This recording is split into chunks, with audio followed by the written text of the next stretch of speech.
Vic stands at the hilltop graves, lost in thought. The inhabitants of Alexandria, Hilltop and the kingdom are preparing for a battle in the colony. They are preparing fortifications and armor for their vehicles. In the shelter, a crossbow bolt pierces the tire of Dwight's motorcycle. He unfolds the attached note. It says tomorrow. Carol and Tara are on patrol on the bridge. Tara checks the time. They notice a herd of walkers in the distance and smile. Rick gives an inspiring speech to the United Communities, reminding them that they are fighting for their future, for the big world. He vows to stop the Saviors and kill Negan, the only one who really has to die. Maggie and Ezekiel support Rick. Dwight writes a reply, attaches a note to a bolt and shoots it towards Daryl, who is waiting at the entrance to the shelter. Carol and Tara sit on the bridge and wait while a herd of walkers moves along the road below. The introduction of the future Rick sleeps in bed. His beard is full and white. There are flowers on the next table. When he hears music, he wakes up. Back in the present, Carl searches for fuel at the gas station. He bumps into a nervous stranger who asks for help. Carl raises his gun, but the man insists that he only needs food. While Carl is considering his request, Rick appears and chases the man away with 2 shots over his head. Rick explains to Carl that he can't risk that this person could be a spy for the Saviors, but if that's not the case, then he hopes that this person will survive. Carl tells Rick that hope won't be enough in their fight with the Saviors. Daryl and Morgan kill the Saviors at various observation posts. One by one, they cross off the targets from the list provided by Dwight. In Alexandria, Rick and other members of the community mobilized to attack the shelter. Daryl joins Carol, Taraya and Morgan on the highway.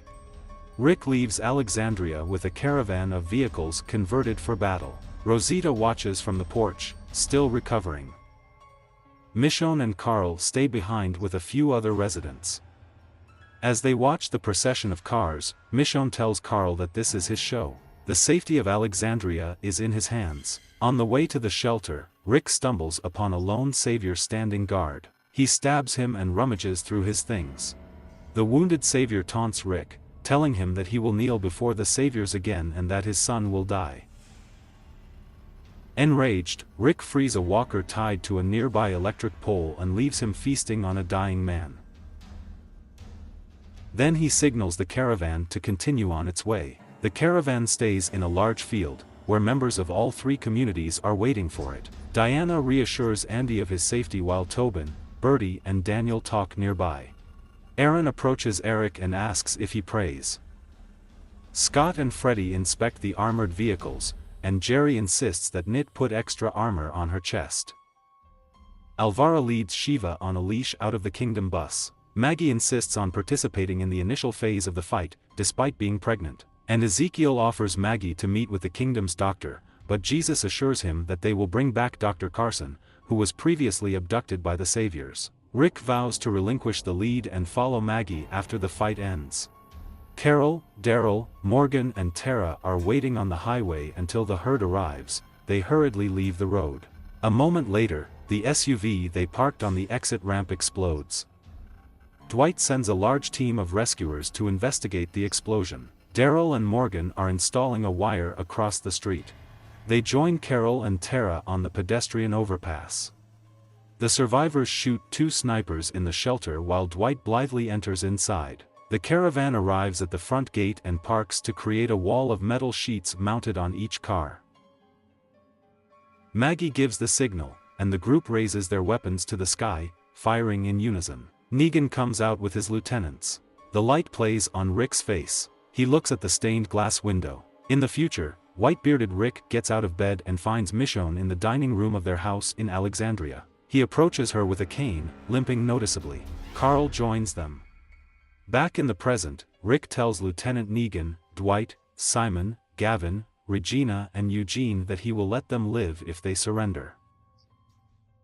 Although Gavin seems ready to negotiate, no one eventually accepts Rick's offer. A group on an overpass notices an approaching walker.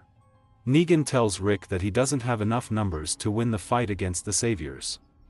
On Negan's orders, Simon takes Gregory outside. Gregory declares that Hilltop is on the side of Negan, and the punishment for fighting against the asylum is the expulsion of criminals and their families. None of the Hilltop militia retreats. At the insistence of Negan, Gregory again declares that Hilltop is on the side of the saviors. Hilltop is on Maggie's side, Jesus shouts defiantly in response. Morgan kills a stray walker threatening the wire and sees a caravan of saviors in the distance. Simon pushes Gregory down the stairs, deciding that he is no longer needed. On the way, a caravan of saviors touches a wire and sets off an explosion. The explosion is heard in the shelter. Lick tells Lieutenant Negan to make a decision. He starts shooting when they don't respond. Negan's team is running in different directions. The survivors continue to shoot, knocking out the windows of the shelter. The herd is approaching, attracted by the explosion. Morgan and Tara get into the car, getting ready to leave. Carol urges Daryl to be careful. The survivors continue to pour bullets into the shelter, then retreat to their evacuation vehicles. Daryl shoots barrels of explosives, heading on a motorcycle to the shelter and leading the herd. Gabriel puts the van in front of the shelter fence and gets out of it, continuing to move slowly forward. Rick uses a garage door opener to set off explosives in the van, and successfully breaks through the gate. Negan takes cover behind the car, and Rick continues to shoot at him. Gabriel urges Rick to evacuate. Before leaving, Rick uses his camera to photograph the scene. Rick leaves as the herd approaches the shelter. Gabriel gets into the car, ready to follow suit. At that moment, he sees Gregory crying out for help and runs to him. The rescuers fire at them from inside the building, forcing Gabriel to take cover. Gregory jumps into Gabriel's car and drives off, abandoning him. Carl returns to the gas station and leaves 2 cans of food with a note saying sorry. A mysterious man is watching them from the bushes. The survivors are waiting for Gabriel to meet together. Lick tells Daryl that Gabriel stayed to save him, but they can't wait for him anymore. Daryl signals the group to get back into their cars. They are preparing to implement the next phase of their plan. A small group of militia soldiers stands behind the fence of the satellite station outpost, which they had previously cleared. Since then, it has been repopulated and fortified by the saviors. Morgan asks Diana if she can get her arrows into the guards through the fence. She expresses doubts. At the second outpost of the saviors, Daryl and Rick shoot a guard and enter the main gate. Carol and Ezekiel lead another group to the third outpost of the saviors. They see the savior guarding the entrance and shoot him. However, they all miss, and the savior takes cover behind the car. He then throws a smoke grenade at the group, which explodes, forming a large cloud of smoke. Meanwhile, walkers continue to flood the shelter area. Gabriel takes refuge in the trailer and discovers that he is already occupied by Negan. Walkers surrounded the trailer, filling the shelter. In the future, Judith, who is now 6 years old, runs up to white-bearded Rick in the kitchen. They go out on the porch and see people holding a festival on the other side of the street. The light from the stained glass window dances on Rick's tear-stained face. He says to himself, "My mercy prevails over my anger." Rick finishes his speech to the United Communities. He urges them to fight for tomorrow, assuring them that they have already won. The crowd cheers, ready for battle. In an abandoned insurance office, a group of more than a dozen saviors go about their business in the courtyard. Lieutenant Mara is watching what is happening and feels that something is wrong. She orders the guards to cordon off the building. Just at this moment, several militia cars drive up at high speed and open fire. Several rescuers are shot, the rest take cover, while the Alexandrians get out of armored vehicles and begin the assault. Meanwhile, at the satellite outpost, the survivors previously cleared by the Alexandrians are scouting the area. Having seized the building and provided additional protection from external threats, the rescuers built a moat around it, consisting of 2 fences filled with walkers in the middle. The group develops a plan to distract the walkers by creating a gap and allowing the giver to silently deal with the guards with his bow.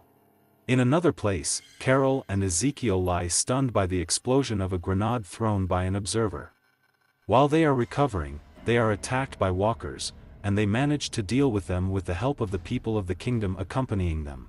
The savior Nelson has escaped, and Carol warns that he will almost certainly head to the outpost in the woods to the north to warn them, in which case they will lose their advantage. And Ezekiel confidently declares that they will catch up with him before he has time to do it, and orders one of his men to return to the transit point to bring the rest of the regiment along with Shiva. Returning to the outpost, the militia and rescuers are engaged in a frenzied firefight. Saviors are at a disadvantage. They are pressed into a relatively small territory, there are more of them and they have poor cover. While this is happening, Rick, Daryl and 3 others enter the building from the other side and silently deal with 2 guards. While the others remain to watch the Saviors retreating inside from the courtyard, Rick and Daryl move from room to room in search of an armory. Outside, Mara tells her people to try to find a way out of the situation. At the satellite outpost, the militia enter the building armed with pistols with silencers and take off patrols, making their way deep into the complex. They line up near various inhabited rooms and wait for Jesus' signal to attack. In the office building, Rick carefully studies the plan provided by Dwight. After connecting with Daryl and searching the first floor, they come to the conclusion that the weapon should be upstairs. Outside, Mara assumes that the militias are too cautious to advance, and decides to take the initiative. At the satellite outpost, Jesus gives a signal, and the militia soldiers burst into the rooms and begin to destroy the Saviors, catching them by surprise. Morgan, Freddy and Andy prepare to break down the door, but before they can do it, the Savior opens it and they quickly shoot him. Unaware of this, they discover half a dozen more people around the corner, and before they can react, Andy is killed, Freddy is mortally wounded, and Morgan is shell-shocked. Rick and Daryl arrive on the second floor, and Daryl expresses doubts that Dwight's instructions were accurate, but Rick points out that so far they have not failed. He tells Daryl that they will use heavy artillery to destroy the Saviors in the courtyard below and quickly end the battle. They separate. Combing through the station, Jesus and Tara discover a Savior named Dean, who is hiding in a closet, seemingly wetting himself with fear. He claims to be an asylum worker forcibly torn from his family.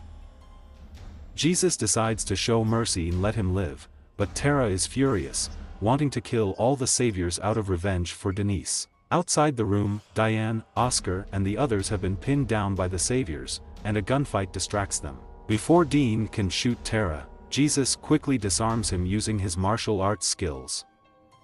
However, he refuses to kill Dean, instead knocking him out and tying him up, much to Tara's disgust. On the radio, the Saviors order the Savin post to retreat, and they join the others to continue the attack. Morgan wakes up, wounded but alive. He loads 2 pistols and chases the fleeing rescuers. During the battle in the courtyard of the office, Tobin is wounded in the shoulder and takes out of the fight. When some of the fallen Saviors begin to come to life around her, Mara realizes too late that the militia did not intend to attack. A walker quickly attacks her and kills her. In the forest, Ezekiel, Carol and others chase Nelson, leaving a trail for the others. They discover fresh blood, which indicates that one of them wounded Nelson, thereby slowing him down. Dury searches the office block from room to room and discovers a small cavity with handcuffed and stale food. This is a torture chamber similar to the one he was subjected to in the asylum. Meanwhile, Rick discovers a large living room with a neat bedroom. When he tries to get into a locked room, he is attacked by the Savior. They exchange blows, and the man knocks Rick's gun out when he pulls it out. Rick finally gains the upper hand and gives the man several kicks, after which he takes him in his arms and demands to name the location of the weapon. The Savior denies having a firearm, and exhausted Rick throws it against the shelf bracket on the wall, impaling him. At the satellite station, Morgan walks through the complex, killing every Savior he meets in a trance state. Outside, Jesus leads the rest of the fighters to the emergency exit of the complex, intercepting about a dozen fleeing Saviors, including Alden, who look like they consist mainly of workers. Greatly outnumbered and outgunned, they surrender without a fight, but Tara angrily declares that even if Maggie listens to Jesus' arguments, Rick will listen to hers. Meanwhile, Morgan continues his series of murders and finally goes outside. Still dazed and unbalanced, he is shocked to see the militia taking prisoners. He comes out of his trance when he sees Jared among the captive Saviors. He is prevented from killing him by Jesus, who insists that they do not kill those who surrender. Eduardo takes a Polaroid photo of the Saviors. In the office building, Rick takes the keys from the dead Savior's pocket and enters a locked room. Inside, to his shock, he discovers a decorated nursery and a baby named Gracie, who is no more than a few months old, sleeping in a crib. Realizing that he killed the father who was protecting the baby, Rick recoils in disgust and horror. Returning to the forest, both Ezekiel and the inhabitants of the kingdom finally catch up with the fleeing savior. Just at that moment, Shiva jumps on the savior and gnaws him to death. In the courtyard of the office, the militia begin to suffer losses, as the rescuers are desperately trying to push them back. Among the dead is Francine, who was shot in the chest when she was distracted. Eric witnesses her death and is visibly upset. When Aaron and Scott try to get a better look at their opponents, Aaron sees that Eric is pinned to the ground. He doesn't use the car to run over and kill the three saviors, and then rushes to him. He is horrified to discover that Eric is wounded in the stomach and bleeding. He desperately carries him away from the scene of the shooting, and his men regroup in the forest, where they hear on the radio that a nearby outpost of the saviors is sending out an active patrol, indicating that they are aware of their approach. Despite the concerns of his closest advisors, Ezekiel is unperturbed and confidently preparing for the upcoming attack. Rick finds another living space and discovers an old family photo, which seems to confuse him. At this moment, a man approaches the screen from behind and takes him at gunpoint. Turning around, Rick is surprised to see Morales, alive and well, but clearly hardened by survival. And he firmly tells Rick that it's over. He informs him that he contacted the saviors by radio. Stunned, Rick is lost in guesses. In the depths of the forest, he gathers and motivates his soldiers, of whom there are more than 3 dozen, for the upcoming attack on the nearby outpost of the saviors. And I am sure that if they stick to the plan, they will not lose a single person. Later, Ezekiel leads a small part of his regiment through the forest, where they soon hear the terrifying coordinated whistling of the saviors. They quickly encounter a group of about 20 saviors who hold them at gunpoint. Carol comes out of the long grass with the rest of the inhabitants of the kingdom and shoots at the saviors from behind, and Iskill's group falls to its knees and also opens fire, killing them all and not receiving losses. Meanwhile, in the office outpost, Rico is held at gunpoint by Morales, who orders him to disarm, realizing that he is the same Rick from Alexandria that the saviors told about. He calls Rick a monster and reports that Negan has ordered Rick, the widow, and the king to be spared if possible. The battle continues outside. The saviors are suffering more and more losses. They receive Morales' order to return inside and immediately carry it out, killing 2 people that Rick and Daryl took with them. Aaron helps the seriously wounded Eric to move away from the fight and leans him against a tree. The bullet went right through his stomach. He tells the frustrated Aaron to return to the fight, which he reluctantly does. Elsewhere, the Hilltop and Alexandria forces that attacked the satellite outpost are escorting captured and shackled saviors along a road guarded by armed guards. Jared annoys Morgan with a loud whistle.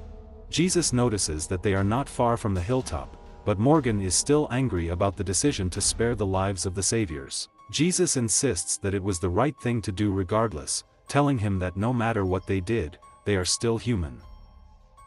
He firmly says they don't execute people. Back at the office outpost, Rick asks about Morales' family, and Morales tells him that they died on the way to Birmingham shortly after they left the rest of the group. Morales refuses to accept Rick's sympathy, even when he talks about the many people he has also lost. Rick talks about Glenn's horrific death at the hands of Negan and how Glenn and Maggie met during the apocalypse, much to Morales' surprise. Morales tells him that after the death of his family, he lost his mind and that on the way north he was found by rescuers who gave him a sense of purpose, as they saw value in him. Thus, he declares himself a Negan and tells Rick that they are the same, 2 jerks ready to do anything to survive. At that moment, Daryl appears behind Morales and, despite Rick's protests, shoots him in the face with a bolt when he turns around. Daryl asks if he found the gun, and Rick says no. As they are about to leave, the surviving saviors attack outside. Along the way, Jared continues to annoy Morgan, eventually mocking Benjamin's death. When Morgan breaks down and holds him at gunpoint, several walkers fall from the embankment onto the road leading to the column, and the horror begins. 2 saviors are killed, and while the militia members are concerned about the threat, a group of 10 saviors led by Jared tries to escape by running into the woods. Morgan gives chase, shooting at them while fleeing. When he catches up with them, he kills the one who made them slow down, and only the intervention of Jesus stops him from executing the others. Diana and 3 other militiamen accompany the saviors to the road, and Jesus tries to reason with Morgan, who insists that the saviors do not want and cannot change. He starts to lose his temper, ranting about how nothing is changing. He insists that the militias must become murderers, as well as saviors, in order to survive. Jesus says that after winning the war they will have to find a way to live together with the saviors, but Morgan refuses to listen. He attacks Jesus, who dodges his punches and kicks him back. Morgan forms his Aikido and attacks again. Ezekiel reminds his soldiers that the saviors they just dealt with were only 1 garrison out of 3. Later, they quietly deal with 3 guards standing outside the building occupied by the saviors, and then enter it and kill the inhabitants of the outpost. Soon after, they ambush a second group of about 40 saviors and kill them all. At the office outpost, Rick and Daryl are trapped in a hallway with 6 rescuers. Morgan and Jesus continue to fight. He manages to dodge Morgan's punches with his stick and use the openings left by him to wear him down. However, Morgan refuses to stop. He tries in vain to deliver several fatal blows, but Jesus dodges and gets to his feet, knocking the increasingly unstable Morgan to the ground. He uses the trees as cover to dodge most of Morgan's punches, but ends up being knocked to the ground. Jesus manages to get to his feet and disarm his opponent, beating him off with another blow. Jesus returns the staff to Morgan, who immediately puts it to his throat when Tara and Diana appear. Morgan finally comes out of his trance, confused by what he has done. He comes to the conclusion that he cannot be part of the war and leaves on his own. Meanwhile, Rick and Daryl are running out of ammo. Rick shoots the fire extinguisher, creating a cover to destroy the saviors at close range, while Aaron and the militia stay with the supporting fire, killing the remaining saviors. At the hilltop, Neat is on guard when he notices Gregory arriving in the car he took from Gabriel at the shelter. He begs to be let back in. Maggie meets him at the gate, and Gregory lies that he found the car empty, and arrogantly tells her that he built a hilltop long before Maggie arrived. Maggie furiously tells him to shut up and stop pretending he wasn't trying to sell the community to Negan. He protests that he was trying to save lives, but Maggie tells him that people are fighting for a better life. She calls him a coward and reports that Cal told them that Gregory wanted to warn Negan about the militia's intention to fight. Cal sticks his head out from behind the wall and gives Gregory the middle finger. Maggie decides to leave Gregory alone outside the walls, but changes her mind when he desperately begs for mercy, saying that he was scared and not sure that they can win the fight against the saviors. He apologizes and makes a scene. After listening to his pitiful screams, she lets him into the house, telling Annette that he is not worth killing. At this time, there is a group of Jesus with the captured saviors.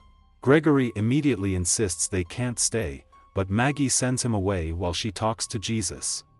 Tara says she agrees that they can't stay, and Maggie remarks that since there are families and children in the hilltop, such an agreement would be dangerous.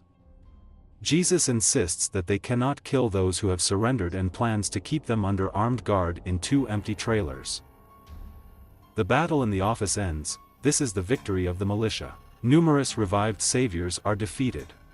Vic takes Polaroid photos of the carnage. Wounded militia soldiers are taken away in a pickup truck, and the dead are being prepared for burial. Aaron returns to where he left Eric, but discovers that he has disappeared. In the distance, he sees the animated corpse of his boyfriend, walking towards the herd. He breaks down in fits of sobbing, and is led away by cattle. Rick retrieves Gracie from the building, and Aaron volunteered to take her to Hilltop, as he planned to go there with Eric after the battle to inform Maggie. Rick and Daryl are preparing to break up, with Rick intending to talk to the scavengers alone. They are fired at by a lone savior, the one hiding behind a tree. Rick persuades him to surrender, promising his safety if he tells them where the missing heavy guns are. He gives him his word. The one wounded during the battle cautiously comes out and reports that heavy machine guns M2 were transported to Gavin's outpost in the west the day before. Daryl shoots him, much to Rick's surprise. He notices that Ezekiel's forces are at Gavin's outpost. There, Daniel reports to Keel that they did not suffer any losses during the assault. He is glad of this news and tells it to Carol, who continues to be cautious and tells him that they need to comb the camp to make sure there are no survivors. He agrees and lets Carol take command. While his men begin to destroy the saviors when they begin to come to life, and Ezekiel tells Daniel that either they or the saviors.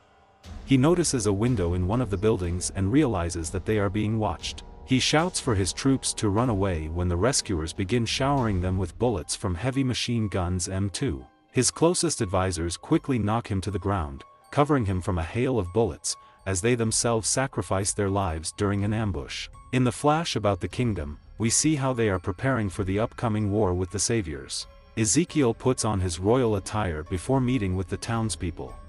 His soldiers say goodbye to their families before going into battle. We return to the present. Bodies are lying on the ground. The entire army of the kingdom has been destroyed. The hand and/or sticks out from under the pile of bodies that covered him from the attack. After getting out, upset, he sees his former soldiers on the ground, torn apart by a hail of bullets. He stops over Daniel's body, letting out a cry of despair, and then notices that some of the fallen inhabitants of the kingdom have begun to come to life, including Daniel. Suffering from a severe wound in the leg and finding that most of his dead have few bullets in their weapons, he can only crawl away, but he is saved by Alvara, who managed to survive the onslaught. He helps him get back on his feet. At the outpost, the rescuers pack machine guns into crates to transfer them to the shelter. Carol approaches from the hallway and hides when she hears another savior urging the other saviors to work faster. When they all gather in the meeting room, they are suddenly shot. Carol walks down the ceiling panels. As she lays down the remaining saviors, she is spotted by another group, which causes her to hastily flee. The men decide to ignore her, preferring to transport weapons. When Alvara helps Daniel to walk, he is suddenly ambushed and shot in the chest by another savior, who captures Ezekiel and forces him to go in another direction, Cavanpost. Gunther reveals his plan to accompany or to the sanctuary. Reminds him that the fences were destroyed, and the complex itself was captured. However, Gunther decides that Ezekiel can be his way of solving the problem, forcing him to help with transporting machine guns to the camp. While they are not walking, they are being chased by a large herd of walkers. Carol manages to catch up with the second group of rescuers as they begin loading heavy weapons into a truck. Gunther pushes too hard as a result, he falls due to an injured leg. Refuses to allow Gunther or the rulers to use him against his people, but Gunther insults the royals, after which he stands on Ezekiel's foot and forces him to rise. On the way, Gunther condemns the title of IKEA and the way of life of the kingdom, stating that under his royal appearance and manners there is some senseless fraudster in a suit. Carol tries to ambush the Savior's team, but two of them open fire on her, forcing her to take cover. Gunther and Il reach the outer fence of the outpost. While Gunther is looking for a way inside or trying to get his sword, but it turns out to be incapacitated, and the weapon is taken away from him again. Gunther marks Ezekiel's face with 2 or 3 bloody lines and mocks him, then leads him further along the fence. Carol is cornered by the rescuers, who continue to pour bullets into her shelter. Gunther and get to the main gate, where he discovers to his horror that the gate is padlocked. And he notices that a herd is approaching them, and asks him to return his sword, offering to fight with them together. Instead, Gunther rips off his overcoat, intending to use it to climb over the razor wire fence and get to the outpost. Ezekiel protests, reminding him of his wounded leg, but Gunther knocks him to the ground, stating that although Negan intended to chain the 3 militia leaders to the shelter fence, he decided to take matters into his own hands by beheading the physicist and impaling his head on a pike. As he gloats and raises his sword from the keel, he hears a scream before he is completely cut off with one swing of Jerry's axe. Hiding from the shots, Carol looks up and notices a button activating a nearby gate. She slowly disarms herself and, having played a show, offers to inform the rescuers about the whereabouts of her comrades. Jerry, beaten by the war, helps Ezekiel to get to his feet and props him up against the fence. He puts down 2 former inhabitants of the kingdom with the sword of Ezekiel, and then returns it to him with the words "Your Majesty." Discouraged by Gunther's taunts and insults, he condemns it, but Jerry insists that he continue to assign this title. He takes his axe and starts hitting the chain on the gate. Deciding to accept Carol's offer, Yaga, the team leader, asks where her people are. Carol lingers long enough to neutralize one of the rescuers who approached her. She takes Joey hostage and demands that they lower their weapons. Joey begs Yag to obey, but he is ignored and immediately shot at him, trying to kill Carol. Carol presses a nearby button to open the gate, allowing a group of walkers to come in for the rescuers, which takes them by surprise. Jerry continues to rock the chain, but finds that it does not break. In a last attempt to break through the chain, he pushes the handle of the axe through the chain and tries to tear it off, but at the same time breaks off the head of the axe. The men discover that the herd is approaching them. Having no time to open the gate, both men decide to fight off the herd. Carol re-equips herself and takes the key ring from Joey's body. Two of the saviors die at the hands of walkers, distracting the attention of Yag and the other saviors from Carol. Izzy or Jerry begin to fight off the advancing herd. Jerry takes a moment to thank Ezekiel for being such a cool dude before continuing the carnage. After the two remaining saviors destroy most of the walkers, they hide from Carol's shots. She declares that both sides must end their conflict here and now, and confirms that their weapons are not reaching the target. She moves there to finish them off, but discovers that Jerry is in danger too. And Jerry continues to fight with the herd, but begins to get tired. Carol decides to help them by slaughtering half of the herd with Joseph's rifle, while the two saviors leave with machine guns. When Carol opens the gate, Ezekiel asks about heavy weapons. Carol replies that nothing can be done with them at the moment. And, upset by this discovery, decides to warn Rick, but Carol, hearing a motorcycle and a truck in the distance, assures him that the weapons will not reach the camp. The two rescuers hastily hide with heavy machine guns in the truck, and Rick and Daryl give chase. One of the rescuers sets up a machine gun on a tripod and fires from the back of the truck, forcing Daryl to turn off the road. Rick stays on their tail. Yaga dodges walkers on the road, knocking down the sight of another savior and causing him to fall. While he regains his position and continues shooting at another truck, Rick swerves to the side, allowing Daryl, who has caught up with the pursuers, to open fire on the savior, hitting him several times and apparently killing him. Rick drives up to Yag's truck and jumps on board, stabs him in the belly and pushes him out of the car, and then smashes it against the barrier fence and throws it into the embankment. Daryl arrives at the scene and meets up with Rick while the two reflect on the condition of the machine guns. They approach the truck to check the condition of the remaining savior. Carol and Ezekiel and Jerry fight their way through the new walkers. And begins to weaken and begs the others to leave him, knowing that he will slow them down with his injury, but they refuse. Eventually, they reach a streambed polluted with barrels of industrial chemicals, where even more walkers wander. They manage to break through, but Ezekiel turns back, fighting off the approaching walkers and shouting for the others to leave him. Jerry refuses to leave, believing that it is his duty to defend his king, but also from Keel rejects his title, repeating that he is just some guy. Suddenly, Shiva jumps to his feet, splitting the walkers, throwing several aside out of force. While Isel watches helplessly, Shiva is overtaken and torn apart by a small herd, turning the water red, but giving the three enough time to escape.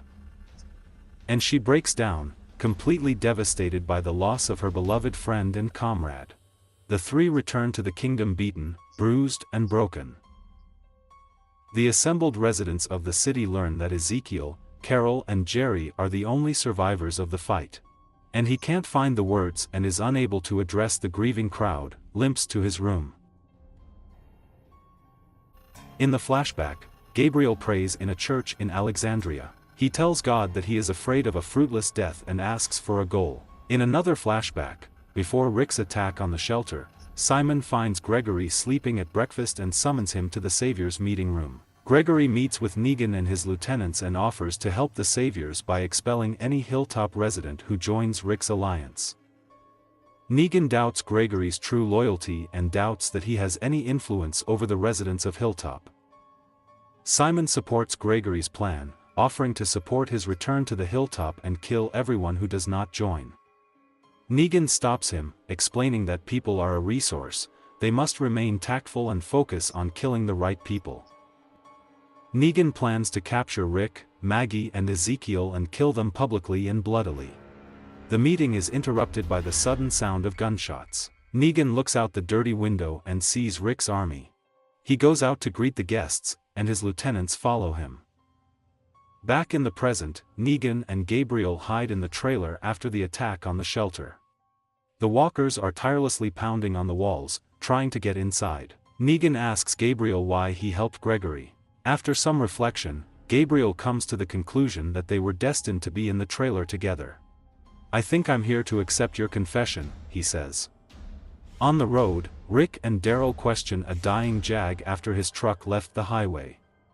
Yaga informs them that all the saviors and fighters of the kingdom at the chemical plant have been killed, except for Ezekiel, Jerry and Carol. He gets injured and dies. In the trailer, Negan expresses concern that his people think he is dead, and explains that many people will die in the walls of the shelter if he is not around to maintain order. Meanwhile, Negan's lieutenants gather in the conference room to develop a plan of action. Regina suggests sending a group of workers to distract the walkers, which will allow them to send a team of rescuers to warn the outposts. Eugene predicts that this will cause an uprising of already alarmed workers. Dwight agrees. Gavin notes that this happened for a reason: someone in the shelter had to help Rick's group coordinate the attack.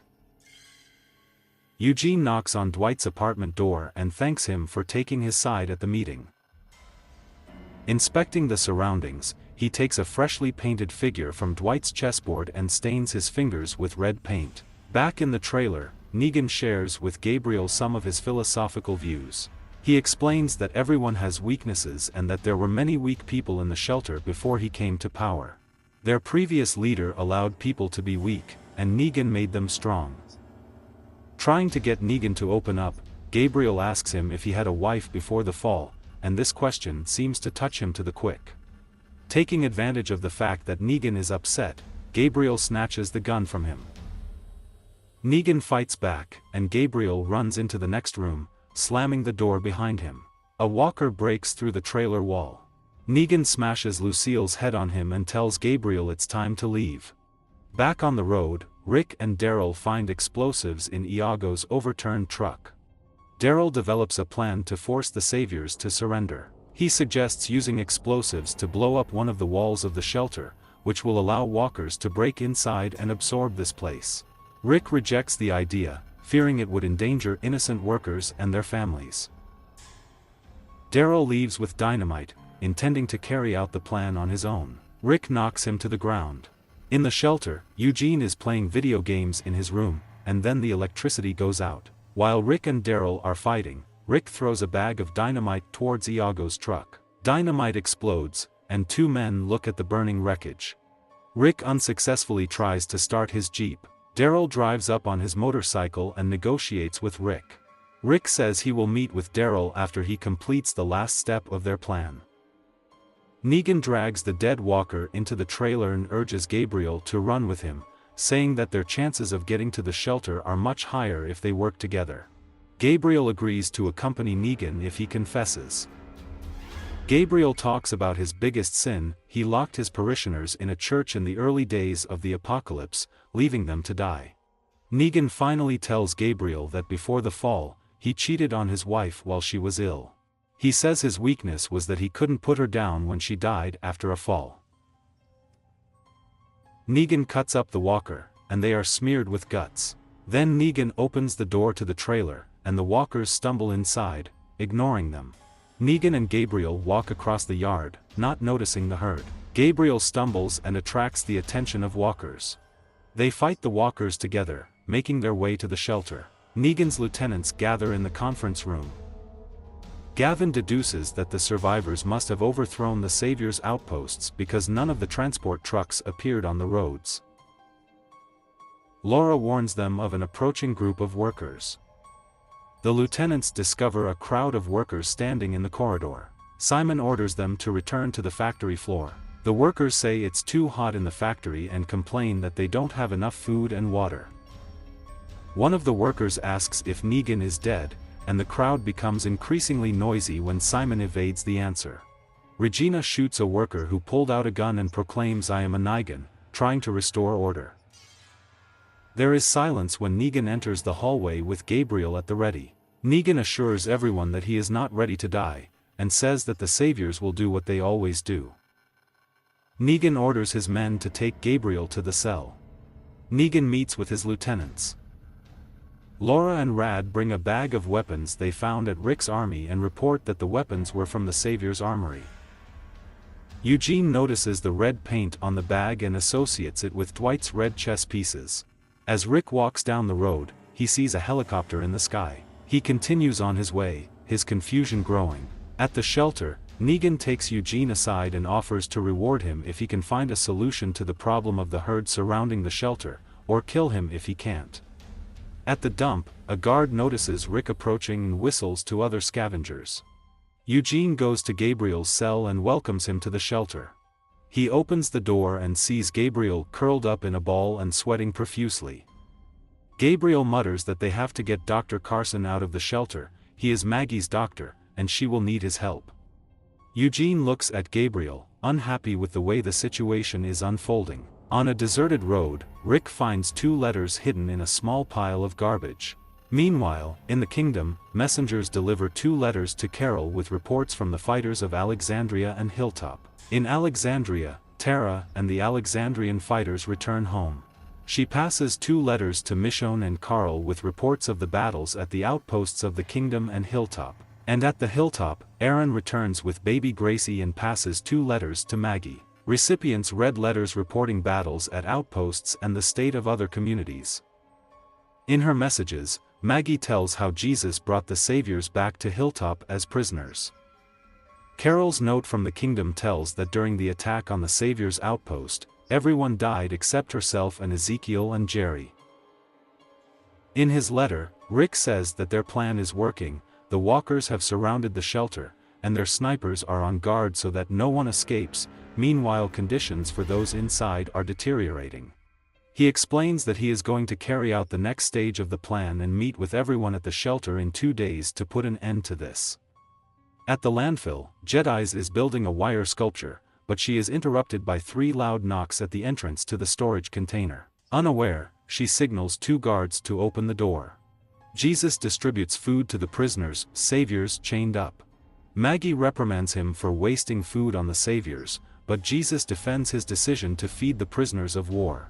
Gregory suggests they start building gallows for execution. In the kingdom, Carol knocks on the door of the hall, calling or helping her to gather fighters so they can meet with Rick, but receives no response. On the way, Henry chases her and offers to help her fight the Saviors, but she angrily pushes him away. Rick shows Jedi some photos of the dead Saviors after the battles at the 3 outposts as proof of their imminent defeat. He asks Jedi's to join his alliance again. Jedi's rejects his offer while the scavengers take his weapons and lead him deep into the dump. In the Hilltop, Gregory advises Maggie to ignore Jesus and recommends that she follow her intuition about prisoners of war. He warns that wolves should not be allowed to roam among sheep. In Alexandria, Michonne is recovering from combat wounds received during the attack of Negan on Alexandria. Unable to wait any longer, Michonne decides to see the besieged shelter with her own eyes. After an unsuccessful attempt to convince Michonne to stay, Rosita goes with her. Meanwhile, Tara is surprised to find Daryl waiting for her on the porch. When she vows to kill Dwight after the war ends, Daryl suggests they kill him together and suggests not to wait. Jesus guards the prisoners of war during the night and hears the sounds of construction coming from the walls of the Hilltop. Ignoring the mysterious sounds, Alden tells Jesus that he joined the Saviors only for the safety that Negan provides. During the trip, Michonne and Rosita hear a woman singing opera music in the distance. They get out of the car and follow the sound until they reach an empty building. Carl returns to the forest in search of the man he met at the gas station. He finds a mysterious stranger and gives him food and water. After introducing himself, he learns that the man's name is Siddiq. Carl tells Siddiq about his community and asks him 3 of Rick's selection questions. Siddiq explains that he killed 237 walkers in honor of his mother, because she believed that by killing them, she freed their souls. Carl invites him to Alexandria. In the woods, Carol finds Henry fighting 2 walkers with his stick, but without much success. She shoots at walkers and reprimands the boy for putting his life in danger. Henry, still eager to avenge Benjamin's death, insists on fighting the saviors. After some thought, Carol agrees and gives him a gun. At the top of the hill, Annette instructs Jesus to lead the saviors inside the wall. Inside, Jesus sees a newly built cell. When the rescuers enter the makeshift pen, Maggie declares that they will not mistreat the prisoners. At the end of the sentence, Maggie declares that she agrees with Gregory's instruction about wolves among sheep. Then she sends Gregory to the paddock to the saviors, despite his loud protests. Jared tries to grab the gun from the guard, but Maggie hits him with the butt of her rifle, knocking him down. On the way to Alexandria, Carl and Siddiq stumble upon a small group of walkers feeding on dead moose. Carl suggests they kill the walkers to honor the memory of Siddiq's mom. After a little struggle, they kill all the walkers and continue on their way to Alexandria. Michonne and Rosita sneak into the building and eavesdrop on the conversation of the 2 saviors. Ilya, plotting to use the fat woman, a truck equipped with dozens of loudspeakers playing loud music to distract the herd from the shelter. Michonne accidentally kicks an object that warns the saviors of their presence. Rosita kills Lou with a rocket launcher found in the building, but Z escapes in the fat woman. While the truck is picking up speed and singing an opera, suddenly a garbage truck crashes into the side of the rescuer's truck, destroying it. Daryl and Tara get out of the garbage truck and shoot the driver.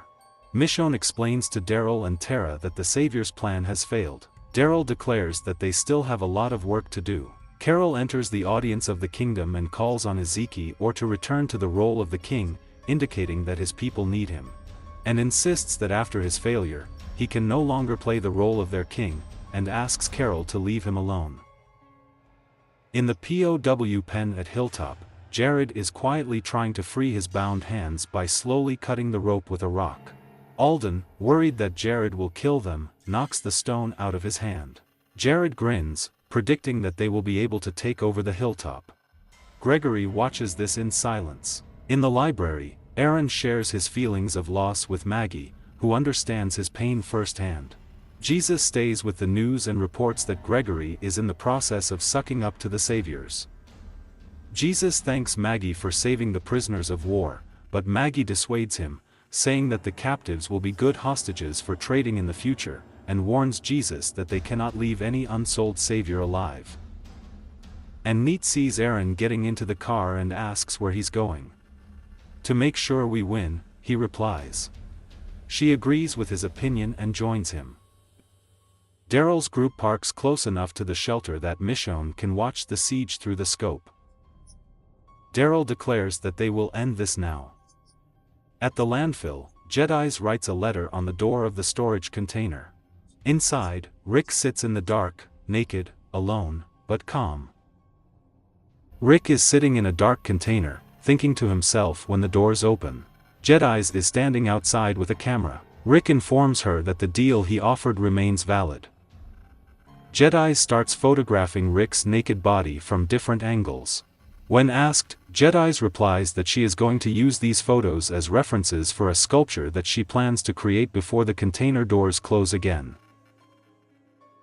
Eugene confronts Dwight and makes it clear that he knows about his involvement in Rick's plan. He tries to dissuade Dwight from further confrontation in exchange for keeping his participation a secret, but Dwight insists that, given everything that is happening, the saviors are waiting for defeat. Eugene refuses to challenge Negan and leaves, warning Dwight not to make any more attempts that could lead to harm to the inhabitants of the shelter. Eugene watches the front doors of the complex, still teeming with walkers. He asks Laura how long the barricades will last. She assumes that no more than 1 or 2 days. Eugene is called to the infirmary by Dr. Carson, who is monitoring Gabriel's deteriorating condition. Carson suggests the presence of several infections and that Gabriel is not long before a serious condition. Although he expresses concern about the lack of the right medications, Eugene condemns Gabriel's actions as a member of Rick's militia, believing that he is partly to blame for his current condition. Carson leaves Eugene to look after Gabriel, and he goes to the market in search of a suitable medicine. Gabriel wakes up and asks if Eugene is ready to help him get Carson out of the camp. Eugene reminds him that the territory has been invaded and that he is a man who only cares about himself. Morgan inspects the perimeter of the shelter, watching the bustling herd at the doors of the complex and checking the windows. He receives reports of a truck outside the complex and investigates, finding out that Daryl is driving. Tanya comes to Eugene's room and asks about the broken radio that Eugene was assigned to fix a week ago. He explains that he was unable to complete the task due to the current situation and expresses concern that Tanya does not look worried. She says she already felt trapped when she served under Negan. Tanya gives Eugene another day to fix the radio, but he asks for a second bottle of wine, which she holds, explaining that it will help him fall asleep. Tanya explains that she also has trouble sleeping due to the stress caused by the inability to rid the rescuers of Negan and the unsuccessful attempt to enlist Eugene's help in this matter. She condemns his choice, then hands him the bottle and leaves. Then Laura enters and informs Eugene that Negan has sent for him. Daryl, Michonne, Rosita and Tara discuss their plan, and Morgan soon joins them. Rosita expresses doubts about the plan, worrying about the workers inside the building and that the plan will fail. Daryl claims that without the Kingdom's forces, they don't have enough numbers to force them to surrender, but Rosita reminds them of Rick's offer to the scavengers. Tara asks her about the apparent change in her attitude towards scavengers, but Rosita insists that she is just following Rick's plan. Tara remembers how she waited before telling Rick about Oceanside and their cache of weapons, and regrets not telling him sooner, which could have improved their situation. She explains that she is not going to wait any longer and is ready to follow Daryl's plan with or without Rosita. Rosita refuses, but before leaving, she approaches Michonne and asks if she agrees with the plan. When Michonne insists on bringing the matter to an end, Rosita says that it may be easier to wait than to take risks, explaining that she used to believe that you need to hurry and take action to improve your situation until she saw Sasha coming out of the coffin, the result of the fact that they both took matters into their own hands. Eugene meets with Negan in the conference room. Negan expresses growing concern for the safety of his community, while praising Eugene for his efforts in the complex. When the standing Negan holds out his hand, the sitting Eugene kisses her. Negan recoils, saying he expected a handshake. He explains that few people get such a privilege as mutual respect. Eugene agrees with this, stating that there is work to be done before leaving the room. Getting to work on the radio, Eugene removes one of the speakers and examines it. Having received a fresh idea, he searches one of the storerooms in search of materials. He stumbles upon the coffin in which Sasha was transported, and he has vivid and disturbing memories of her shocking transformation into a walker. He opens it and discovers that her discarded iPod is still lying at the foot of the coffin. Daryl, Tara and Michonne drive the truck to the edge of the shelter perimeter, while Morgan continues to observe. While Tara takes a stand, Daryl turns to Michonne, asking if she is ready. Taking into account Rosita's words, Michonne decides that the risk is not worth it. Daryl lets her go.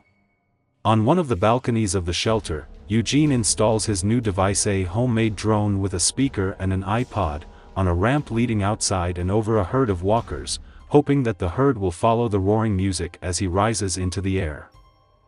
He records an audio recording of his observations, but when he is preparing to activate the device, he is called out and taken at gunpoint. Tara, Morgan, Daryl and the observers are preparing for a breakthrough. Dwight orders Eugene to move away from the drone. Eugene tells Dwight about his plan, insisting that he will save the lives of the workers and soldiers rescuers, but Dwight claims that his actions will lead to the death of Rick and his people.